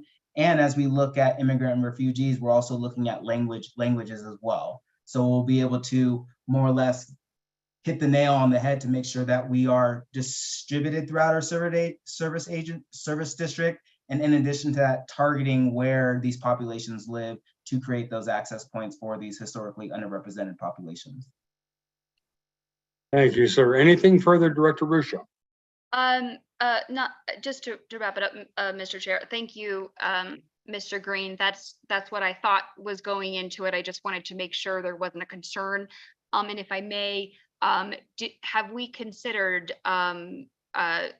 looking at government partners? You know, for example, you know, city and county human service departments, DMVs, et cetera, in terms of expanding access at those points, in addition to retail vendors? Is that something that we could theoretically do?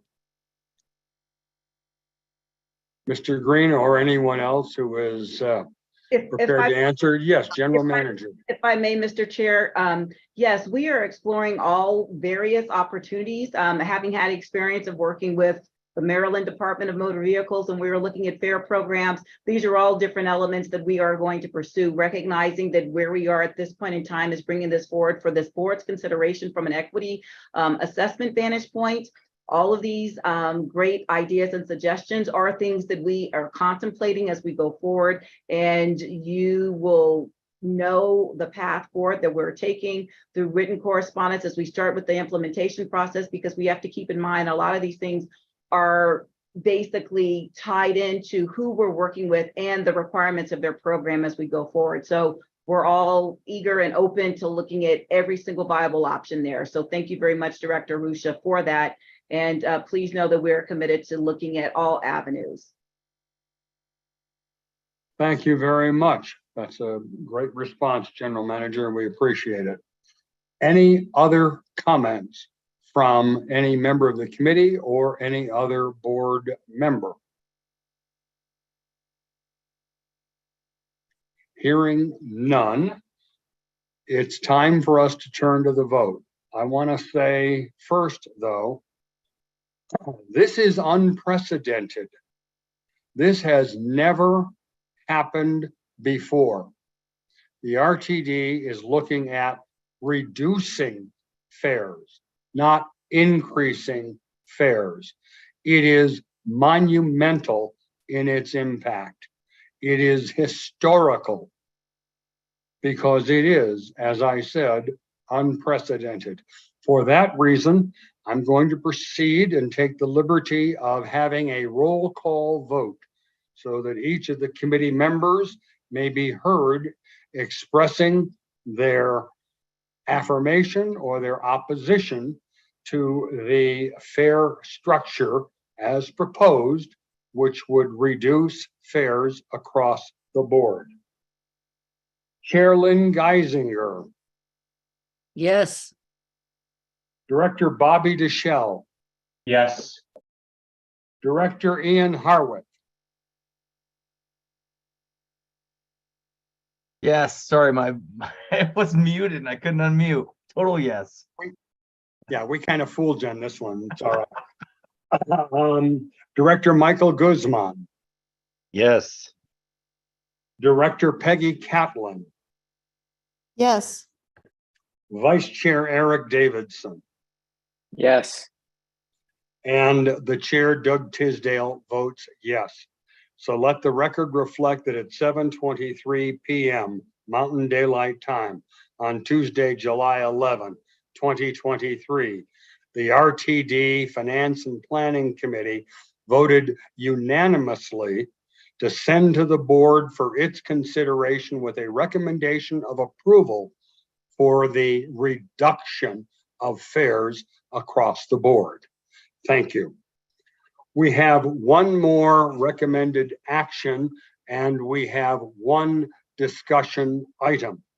For the sake of the record, however, I note that we have been proceeding for almost 2 hours. Therefore, the chair is going to call a recess at this time for 10 minutes. It is approximately almost 7:25 p.m. We will reconvene at 7:35 p.m. promptly at 7:35 p.m. So please feel free to take a comfort stop at this point, and we will see you back in 10 minutes. Thank you very much.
This is your 1-minute warning. The committee will reconvene in 1 minute.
Ladies and gentlemen, we are reconvened in the RTD Finance and Planning Committee meeting of Tuesday, July 11, 2023.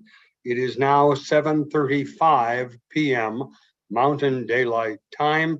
As indicated before the recess, we have one recommended action item remaining and one discussion item. Our recommended action item number 5 is for the Board of Directors to adopt resolution number blank, series of 2023, to amend and appropriate funds to decrease the 2023 amended budget by $117.2 million to a revised amount of $2,092.9 million, or $2.092 billion. Do we have a motion? So moved. Director Catlin is the movant. Do I have a second to that motion? Second. I have a second from Director Deschel that I heard first, Mr. Vice Chair. So based upon the motion by Director Catlin and the second by Director Deschel, we can proceed with the presentation relative to the amended budget. And I would like to ask at this time for Todd Nickel, who is our senior manager for the budget, to present this item. Mr. Nickel, the floor is yours, sir. Thank you, Mr. Chair. So I do have a short slide presentation, and I will share that.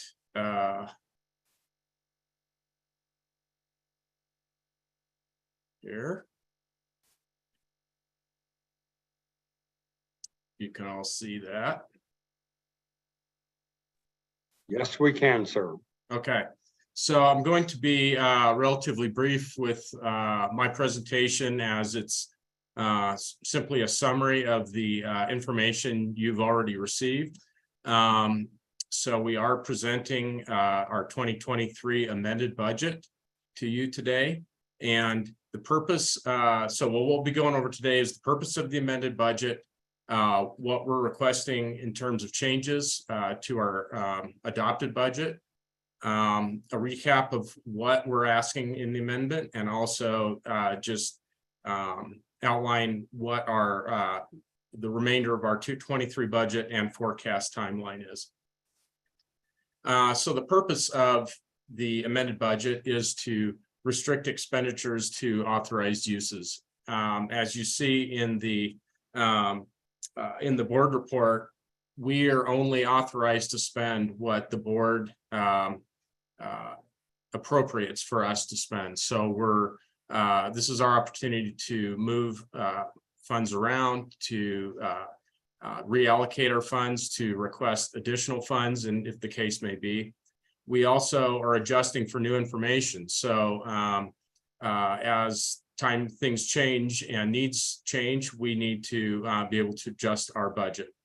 And as I just mentioned, we can only spend what you as the board appropriate for us to spend. Some key changes that we have seen is we, as many of you know, we get a sales and use tax forecast from CU Leads in Boulder twice a year. So this incorporates new, their most recent, which was in March, forecast for us. It takes that into account. We are bringing in a updated forecast for fair revenue based on the fair study. We're also, as I mentioned already, we're reallocating some of our operating expenses, and we continue to prioritize state of good repair. Overall, we're increasing our revenue by $57.4 million. The majority of that is sales tax and grant revenue, and offset somewhat by slightly lower fair revenue forecast.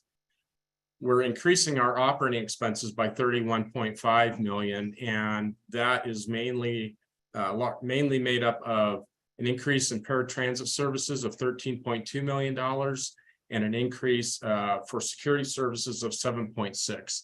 We have an additional $10.7 million for a number of items, which you can see some detail on page 2 of the board report, and then even further detail on attachment A, which outlines by department what the changes are that we're asking for. We decreased our new capital expenditures by $18.3 million. We reduced our capital carry forward expenditure by $174.9 million. And what this is each year we have, we're carry forward capital projects that we haven't completed in a prior year. So this is actually decreasing what the board had appropriated and approved for 2023 at the end of 2022. We're increasing our unrestricted fund balance by $34.5 million. And this budget does adhere to all our fiscal policies. And you can see one of our fiscal policies is our net revenue coverage, and our okay, so our net revenue coverage, the policy is 1.2, and this budget is actually 1.5 ratio. So we do meet that in our fiscal policies. And the reason we increased the fund balance, the unrestricted fund balance, so we just took the balance of what was left after we increased our reserves and our expenses and added that to the unrestricted fund balance. You can see many of the numbers that I have pointed out there. We increased our operating reserve by $10 million to maintain a 3-month reserve by policy. And so that just outlines the increases and decreases to the fund balance. And for our further timeline in 2020 and September, we'll be asking you to approve our midterm financial plan, which is our 6-year cash flow plan, which we base our 2024 budget on. And then in November, we'll be bringing our proposed budget for 2024 for the board to approve. So with that, I will turn it over to you, Mr. Chair. Thank you very much, sir. Let me now ask, are there any members of the committee who would like to pose questions or make comments at this time? I see in the first instance that Vice Chair Davidson has raised his hand. You are recognized, sir. Thank you, Mr. Chair. Mr. Nickel, thanks as always for great and clear, simple presentation of the changes. Thanks for the work on the capital carry forward. I know this is something we've talked about around budgeting time, and we had the benefit of speaking offline. I just was wondering if you wouldn't mind, for the sake of the committee, highlighting some of the things we had discussed with the chair of the committee as well about some of the changes happening with capital carry forward. I think that the large carry forward budget can be reflective of inaccurate resource planning and strategic misalignments and so forth. And it was a concerning piece of the budget, I think, several years ago, and we've really been working at it. And I'd be remiss if I didn't say, thank you to CEO and General Manager Johnson, because I know that there's a lot of energy going into, really aligning the organization, and the decrease in that, I think, is reflective of that, just like an increase or a high one is reflective of some misalignment. But Mr. Nickel, I had the benefit of hearing you speak about some of the types of things that we're examining and how we're working on that as an agency, and wondered if you wouldn't mind just briefly sharing a few of those highlights with the committee here. Sure, Mr. Chair. It had been a number of years since we had really looked at our capital projects as a whole, and we had some very outdated and old capital projects that had very little activity for a long time. So it's still a work in progress. We still have more work to do to clean it up and have a really good working list of capital items that we know that we can deliver, that we can complete, and also meet our strategic plan. But the first big step was we began to about 2 years ago, we implemented a fiscal policy that dictates that funds are available for a 3-year period. So once a capital project begins, we need to see some substantial progress in that capital project within a 3-year period, or we're going to reevaluate it, and we're going to consider whether we need to, move that funding, those funds, to something else. So we looked at any capital project that had activity that didn't have any activity within the last 3 years. So if anything had no activity in the last 3 years, we just closed it. We said we obviously don't need that as currently, and if it is something that we need, then we'll resurrect it and we'll consider it again. But it's not, we're not going to just continue to carry forward those funds. So that was the first big step.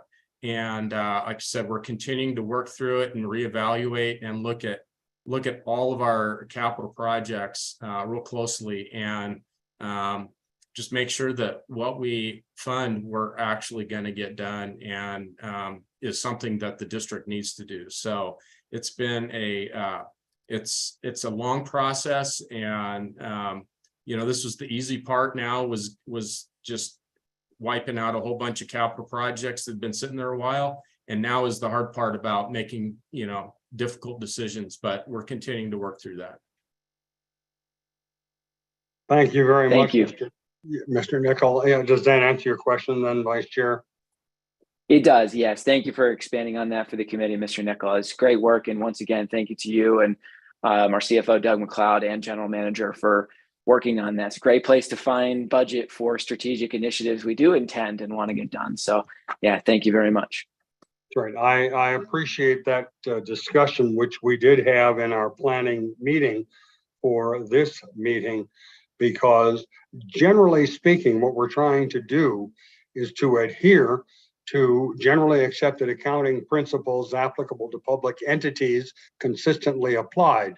And that means that simply carrying forward an aspirational goal as opposed to a realistic budget picture doesn't do a service to the agency or to investors, the holders of our bonds and so forth, or to the public. And that was part of the rationale for coming up with this proposal. That having been said, Director Deschel, you are recognized, sir. Thank you. Is the FISA, I noticed no change in the FISA account. Is the FISA account, and I apologize, invested, or is that just sitting on our books?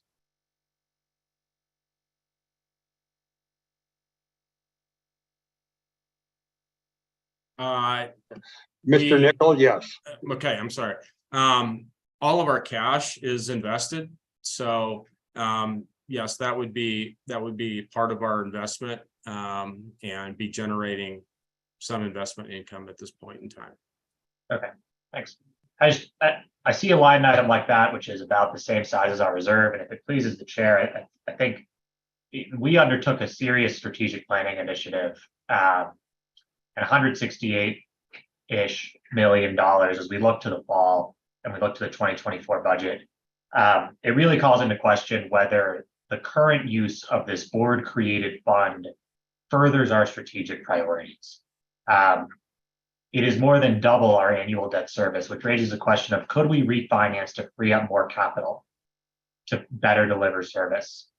Could we use it to take money to make money, to invest in other revenue generating opportunities? Could we use it to fund free fares for youth for 40 years plus? There's a lot that money can do to further our priorities and to further our strategic plan. And I really, it would pay for a new EV facility. There's a lot that amount of money can do for this agency and for all of us. And I think to hold it because of political concerns, I think it at the very least warrants a discussion of what else can that do that is aligned with our strategic plan, because as I see it, it's a really big line item. If 168 million isn't even earning, if I read the numbers correctly, $1,000 in interest over 6 months, I'm not sure that having that amount of cash sitting out there is worth it. Could it be used to do things related to employee incentives and wages? Workforce is one of our biggest challenges, and I know that's going before workforce updates go before operations tomorrow. As someone who's on the finance committee who looks at fiscal policy, it really brings into question whether what was created before still works for us today. Thanks. Thank you, Director Deschel. Telling comments, no doubt. Director Catlin, you are recognized. Thank you, Mr. Chair. And Director Deschel, you bring up some really thought-provoking points and questions, and I appreciate that.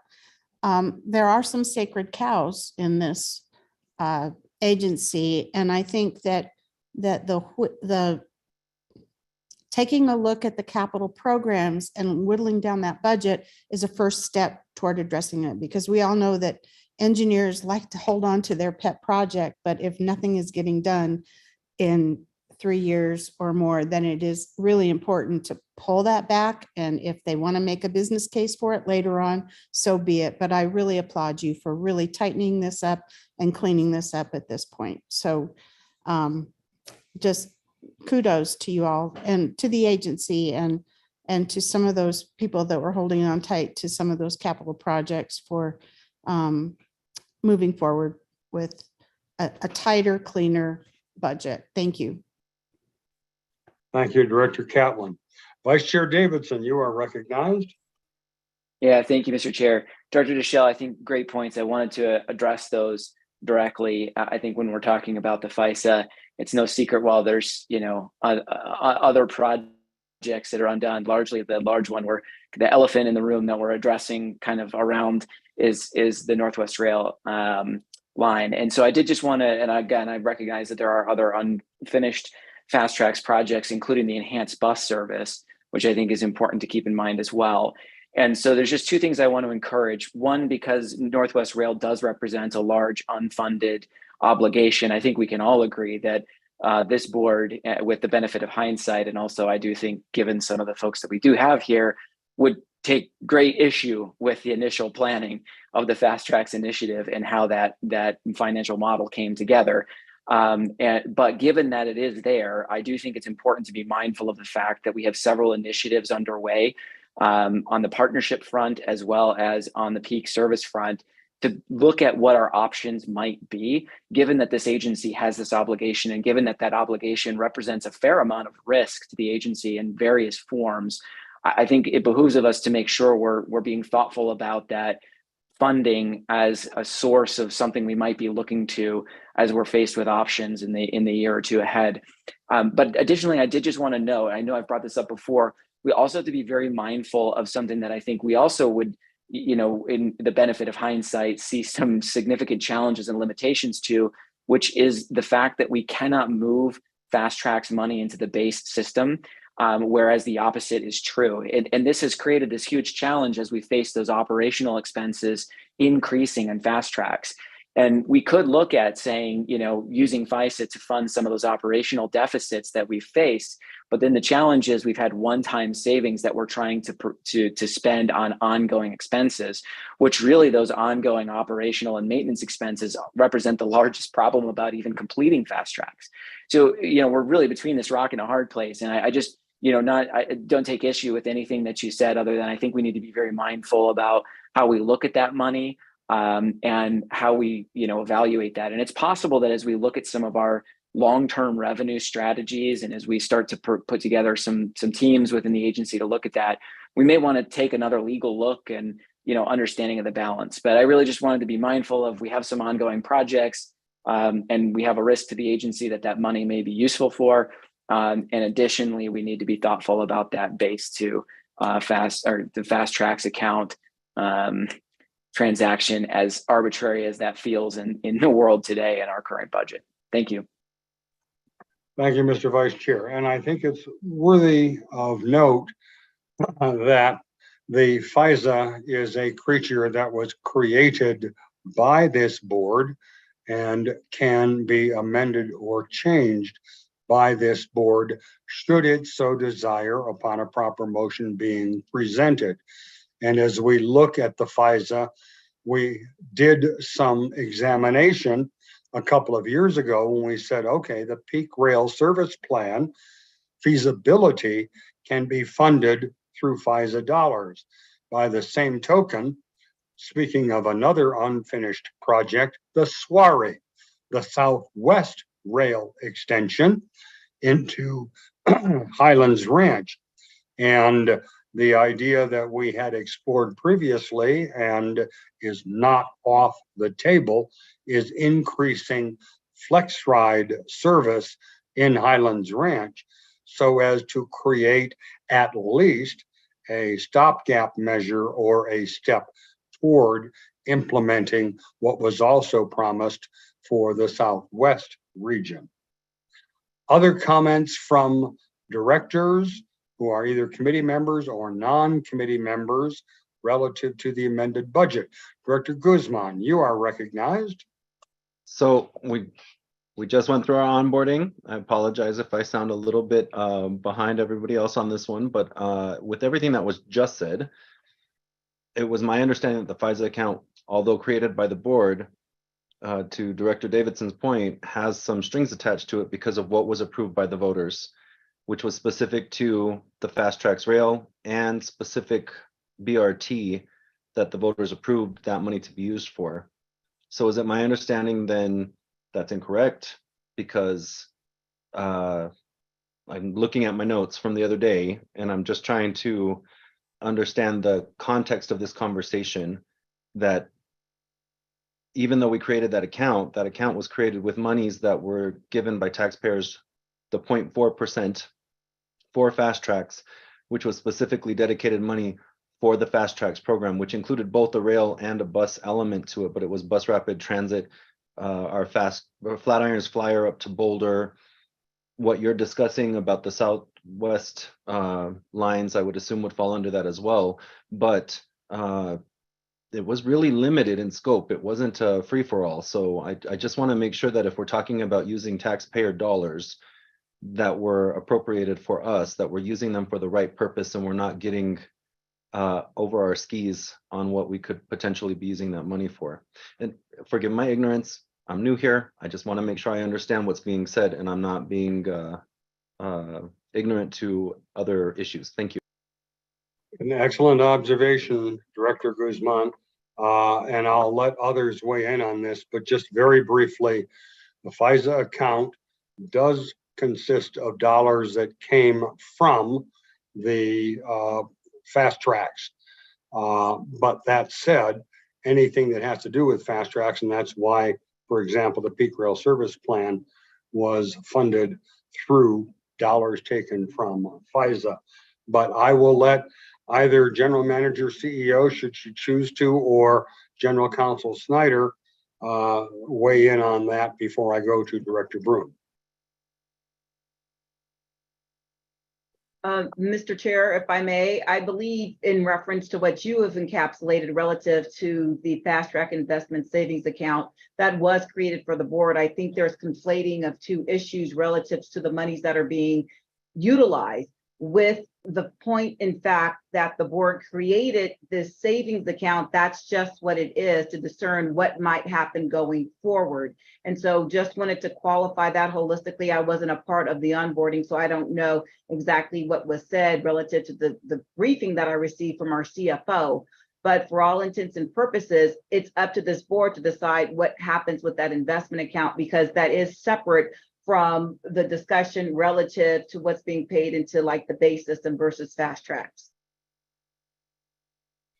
Thank you very much, Madam General Manager. Director Broom, let me go to you next. Thank you, Chair. I wonder if we could get for our information some statistics on ridership and fare revenue, like just prior to the pandemic, say 2019, and compare those with the numbers that are included in this revised budget if it's approved. I'd kind of like to see where we're going in that regard. Thank you. Thank you very much. And I think that's something that Mr. Nickel and our Chief Financial Officer, Doug McLeod, might be able to provide some information.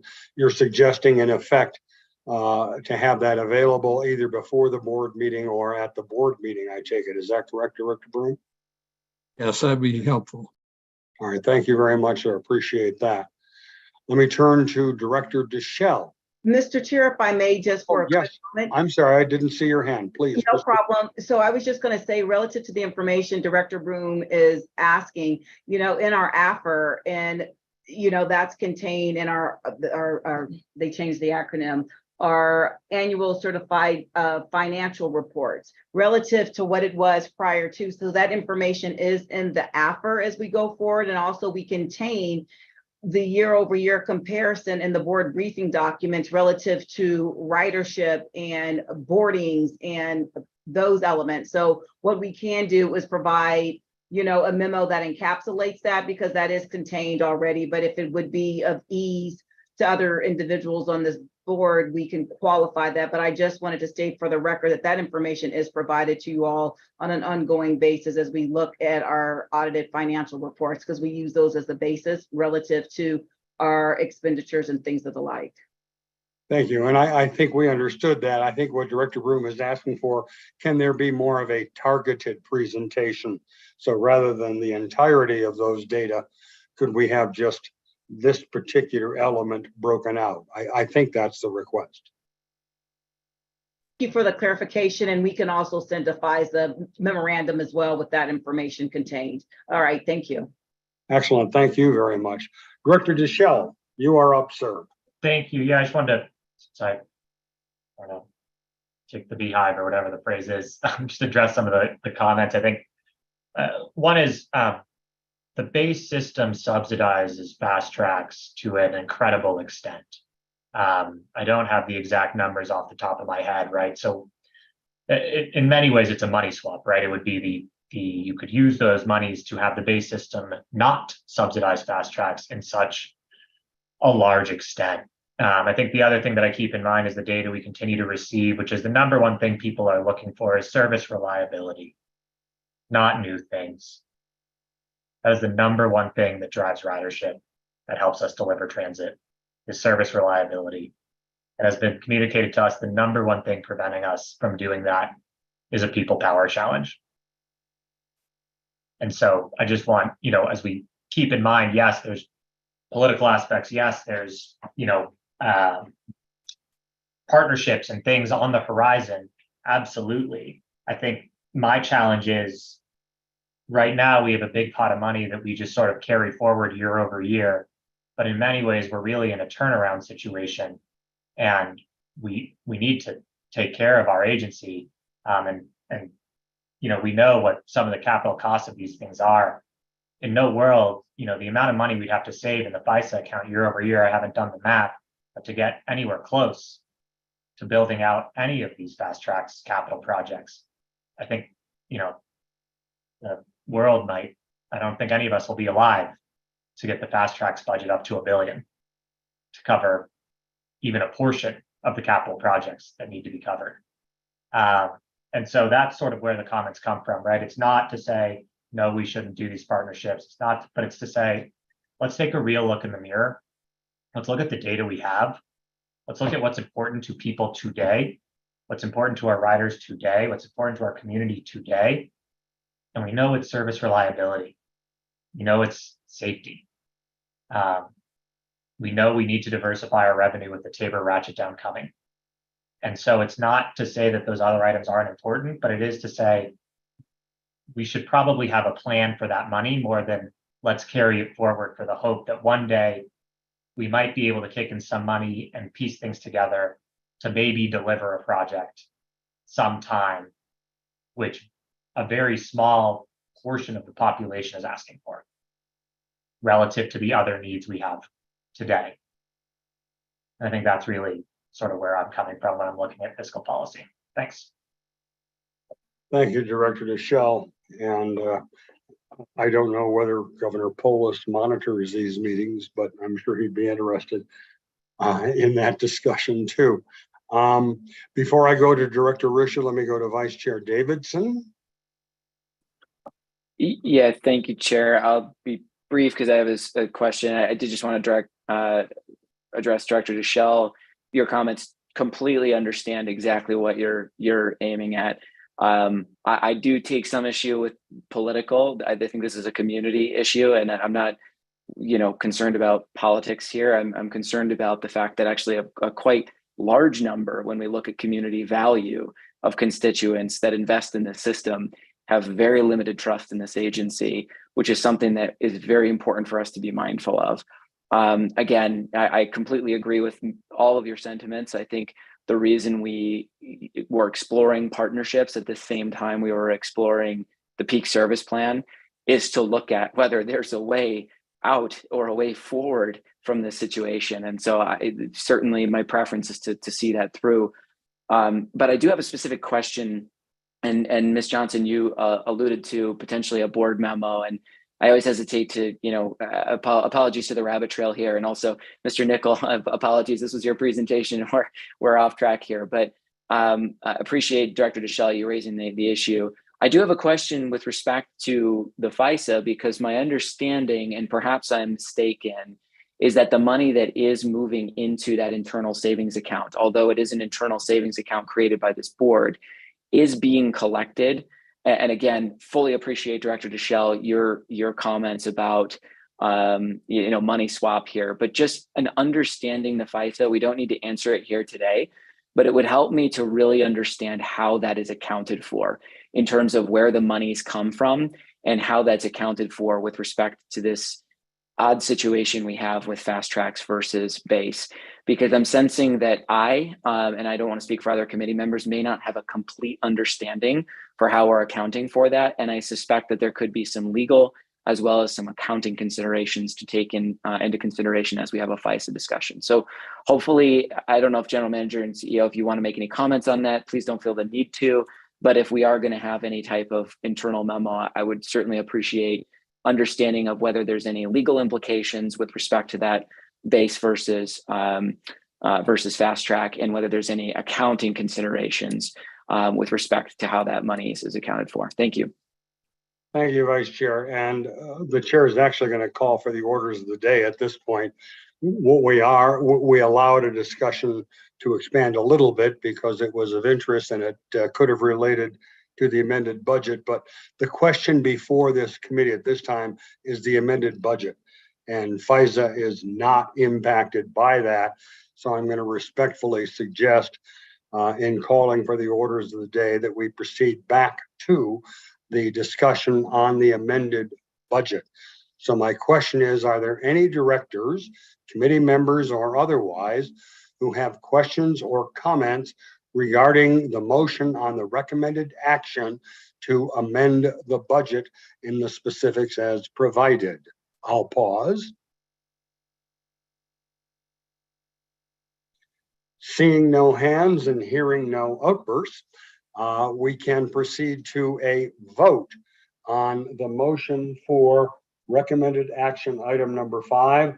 This is a motion by Director Catlin, as seconded by Director Deschel, to amend the budget in the specifics as indicated. Are there any no votes on this recommended action?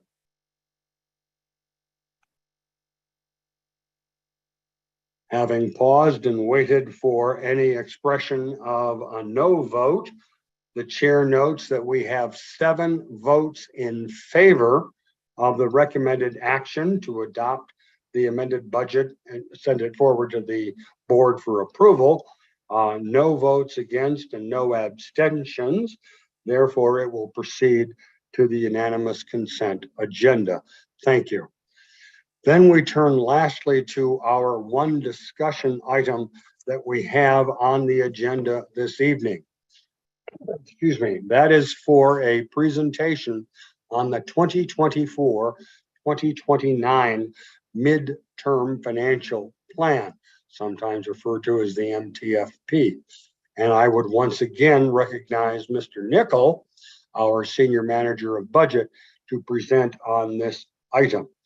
Mr. Nickel, the floor is yours. Thank you, Mr. Chair. So I have another even briefer, more brief, I guess that would be a better way to put it, presentation.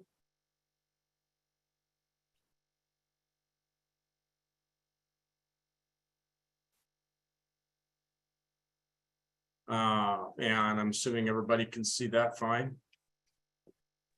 Yes, sir. Okay, thank you. So what I'd like to do very briefly this evening is just introduce and open for discussion our 2024-2029 midterm financial plan. As Mr. Chair noted, it's often referred to as the MTFP. And overview of the presentation is we looked at our budget and forecast timeline a little bit ago in the amended presentation. The purpose of the MTFP, what changes since this was adopted last year, and also the considerations that have gone so far into the development of the MTFP to this point. So tonight we're bringing this as a discussion item. This is just simply to introduce some of our assumptions and some of the things that we're focused on in as we develop this cash flow plan. In September, we'll bring it to the board, this committee and the board for consideration to adopt. And then in October, as we pass the MTFP, we will start using that to develop our and fine tune our draft budget and that we'll bring to you in October of this year. And then in November, we would ask you to approve and adopt our proposed budget for next year. So the purpose of the MTFP is to provide a forecast of both revenue and capital and expenditures for the next 6 years. And as I just mentioned, once we develop that will provide guidance for developing our budget for the first year of the MTFP. In this case is 2024. I will just mention that the MTFP is not an appropriation. It's not binding. And those future year dollars and projects that are included in the MTFP are not appropriated. They're not budgeted for. It's just a cash flow plan to make sure that we can accommodate, we can fund the things that we have decided that are important, meet our strategic plan, and that we have the revenue to accomplish those items. It's an opportunity for us to plan our resources and how to allocate those resources. And this includes not only our financial resources, but also other resources. So people and so forth. We want to make sure that this plan for the 6 years aligns with our strategic priorities and our strategic plan. It also helps us identify what what our fiscal constraints are, and then see if we have opportunities that we can maybe do things that we didn't think we could, but yet as we look at our revenues, it may give us maybe in year 3 or 4 of the plan, we see that we have some room to accommodate some other projects or expenses that we may feel are important for the district. And it's also important to keep in mind that this is a snapshot of the best information that we have. It certainly is not, there's things going to be changing, and sometimes they change quickly. By the time we do our budget, you guys, the board approves it in November, and by the time February rolls around, things have already changed. So it's no different here for this cash flow plan, the MTFP. It's just a snapshot of a point in time. Some of the things that we bring into the MTFP that are different from last year is we have revenue changes. So as I mentioned earlier, we do have for the amended budget, we have a new fare projection forecast based on the fare study for the remainder of this year's budget, but we also have new fares for all 6 years of the MTFP. And we have higher sales and use tax. We also are planning for some investment income, which we have with the higher interest rates. We have some significant investment income, which we have had a little bit in the past, but not enough to make plans around. So we're incorporating that into this year's MTFP. We continue to prioritize maintaining our assets, and those items are brought in without any discussion. So our asset management team develops the asset management plan, and we bring that into the midterm financial plan. It's no discussion. It's not, there's no trading. We do that because we need to maintain what we have rather than expand or enhance our our current system. It also gives us the ability to forecast what our reserves are going to look like in the future and get a better picture of what our financial position will be in the future.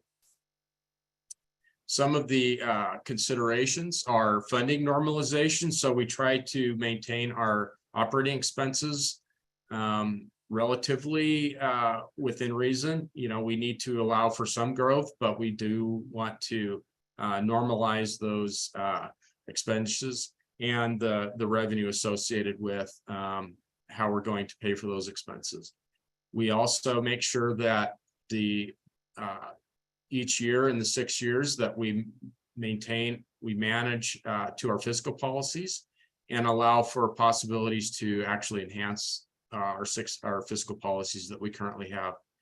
And as I mentioned before, this is not only an opportunity to forecast allocating our financial resources, but also our people resources. So deciding what can we actually accomplish before we apply funds to those financial resources to those projects. And then this also, the MTFP leads into the long range plan, which carries on for a 30-year period, which is a separate exercise, but it's just an extension of the midterm financial plan. And with that, I will turn it over to you, Mr. Chair. Thank you very much, Mr. Nickel. And so now any committee members in the first instance who have questions for Mr. Nickel regarding the MTFP. Director Guzman, you are recognized. Mr. Nichols, would you be able to tell us what reports or resources that you're using for this planning, because it is for what, 6 years? I'm sorry, I'm trying to do the math quickly in my head. But are we looking at just primarily, I know the board has been given, this committee specifically has been given a report from the Leeds School of Business. I just don't know what else we're looking at for information for planning purposes, for revenues and income. And what other resources you might be looking at to compile this plan? Mr. Chair, may I? Yes, sir, you may. Okay, thank you. That's a very good question. So for you mentioned CU Leads, that is, they provide our forecast for our sales and use tax. And then 4 Nines, who was the consultant for help develop the fair complete the fair study, they also forecasted fair revenue for the next 6 years for us. In terms of expenditures, we use the national CPI to forecast most of our expenses, realizing that may not be enough of an escalation factor. We may be underestimating our budget slightly, but we also know that we typically and historically have not spent all of our budget. We have significant favorable variances in our expenditures. So we feel like that is a realistic and sufficient escalation to our expenditures. We do use different rates for salaries and wages, and I won't say exactly what those are in this meeting. I can certainly provide that information separately, but that's something that we try to keep somewhat confidential at this point. And then we have the ability to escalate different costs in different ways if we choose to, but primarily we use the CPI to escalate our expenditures. Does that answer your question? Yes, thank you. Thank you, Director Guzman, and thank you, Mr. Nichol. I'm sorry, General Manager, did you want to comment? Yeah, I just wanted to add on another important part of all of this relative to the question that was posed by Director Guzman, recognizing that this board did, support the system optimization plan, which is our comprehensive operational analysis. And that's important as we look at where we're aspiring to be holistically. So that information was taken into consideration as well, relative to how we're forecasting in the future, recognizing that spans like a 5 to 7 year period. Thank you very much for sharing that, General Manager. Any other committee members with questions or comments regarding the midterm financial plan? Hearing none, let me turn to Director Ruscia. Thank you, Chairman. This question is going to sound confrontational and is not intended to be, because I had this in my head prior to Mr. Nichol answering Director Guzman's question. I actually was wondering how we account for future projections as it relates to wages, considering that a significant part of our workforce is represented, and those are contractual negotiations. And I don't know if that's something that you can touch on. And I certainly respect the concept of keeping some of that confidential. But as a public body, I'm not sure it's in our best interest to keep that entirely confidential. So if you could just say, weigh in at all or say anything to that effect, I am curious as to how we budget for that. We do have a people power problem, and while our operators and service workers have received significant wage increases in terms of percent, I think there is a question if that is still a living wage. Thank you. Thank you, Director. Let me go to our general manager for the first response on this and see if there's any supplementation, but General Manager, the floor is yours. Thank you very much, Director, or I should say, Mr. Chair, for the opportunity to address the question posed by Director Rusha.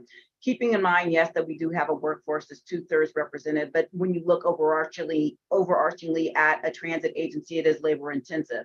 Keeping that in mind, we want to ensure that we are competitive, hence the adjustments we made during the previous collective bargaining agreement was intentional in that we wanted to be competitive and we wanted to lead the market relative to ensuring that people had a livable wage. So when we did that, we actually looked at it through the lens of a comprehensive analysis, leveraging what we know as the DASH report in the transit industry. So we could look at transit agencies that are represented by a myriad of different transit-based labor units. And so in doing that, we do utilize the DASH report going forward. We want to ensure that we're competitive. And also we look at the cost of living, the CPI going forward. So as Mr. Nickel pointed out with the onset of this presentation, that basically this is a forecasting document. When we are in the midst of budget preparation, we do take all of that into consideration relative to ensuring that we're looking at the transit market as a whole, that we're looking at the cost of living within our what's the word I'm looking for? Our urbanized area being Lakewood, Aurora, and Denver as relates to the CPI. So those things are of critical nature. But you are right, as we talk about what might we be doing in this public forum, I do not think it would be advantageous for us to speculate, but recognizing we want to ensure that we're providing an optimal work environment, and we want to ensure that there's work rules that are benefit, that we are providing an environment where people could be ultimately successful.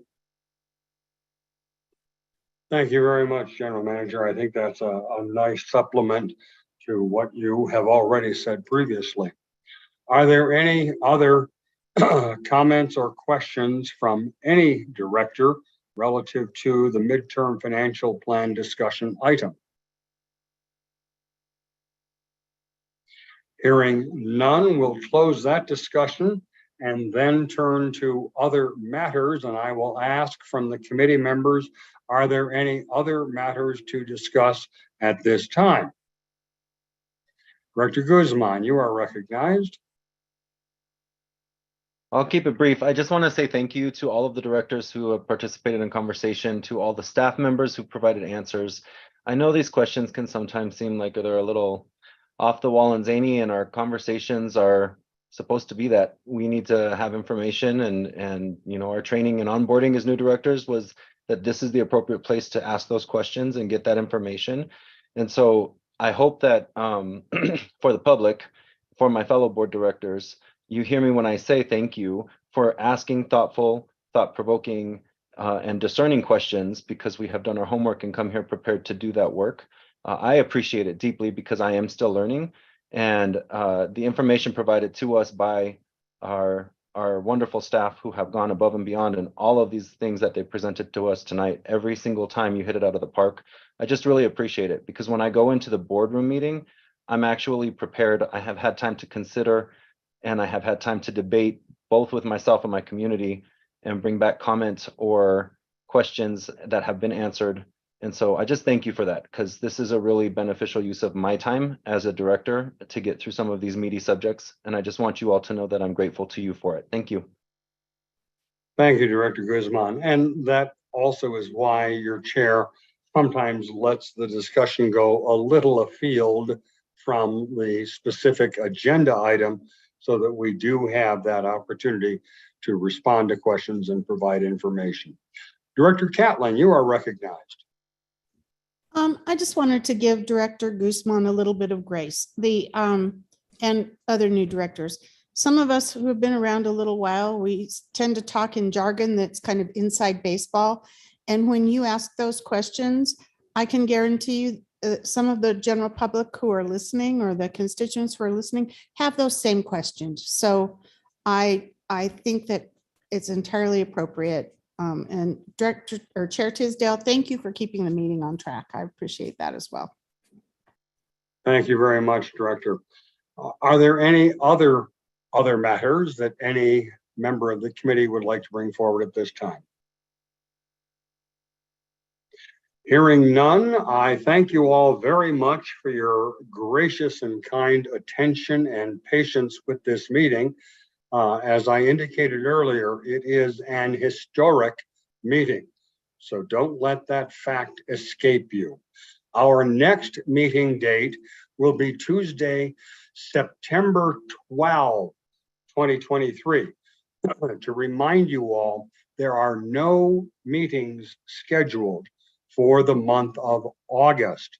So the next Finance and Planning Committee meeting is scheduled for Tuesday, September the 12th. Boy, I made it just this far, didn't I? Seeing no other discussion, the chair will note that this meeting is now adjourned as of 9:30 p.m. Mountain Daylight Time. Thank you all very much. Have a good evening. Goodbye.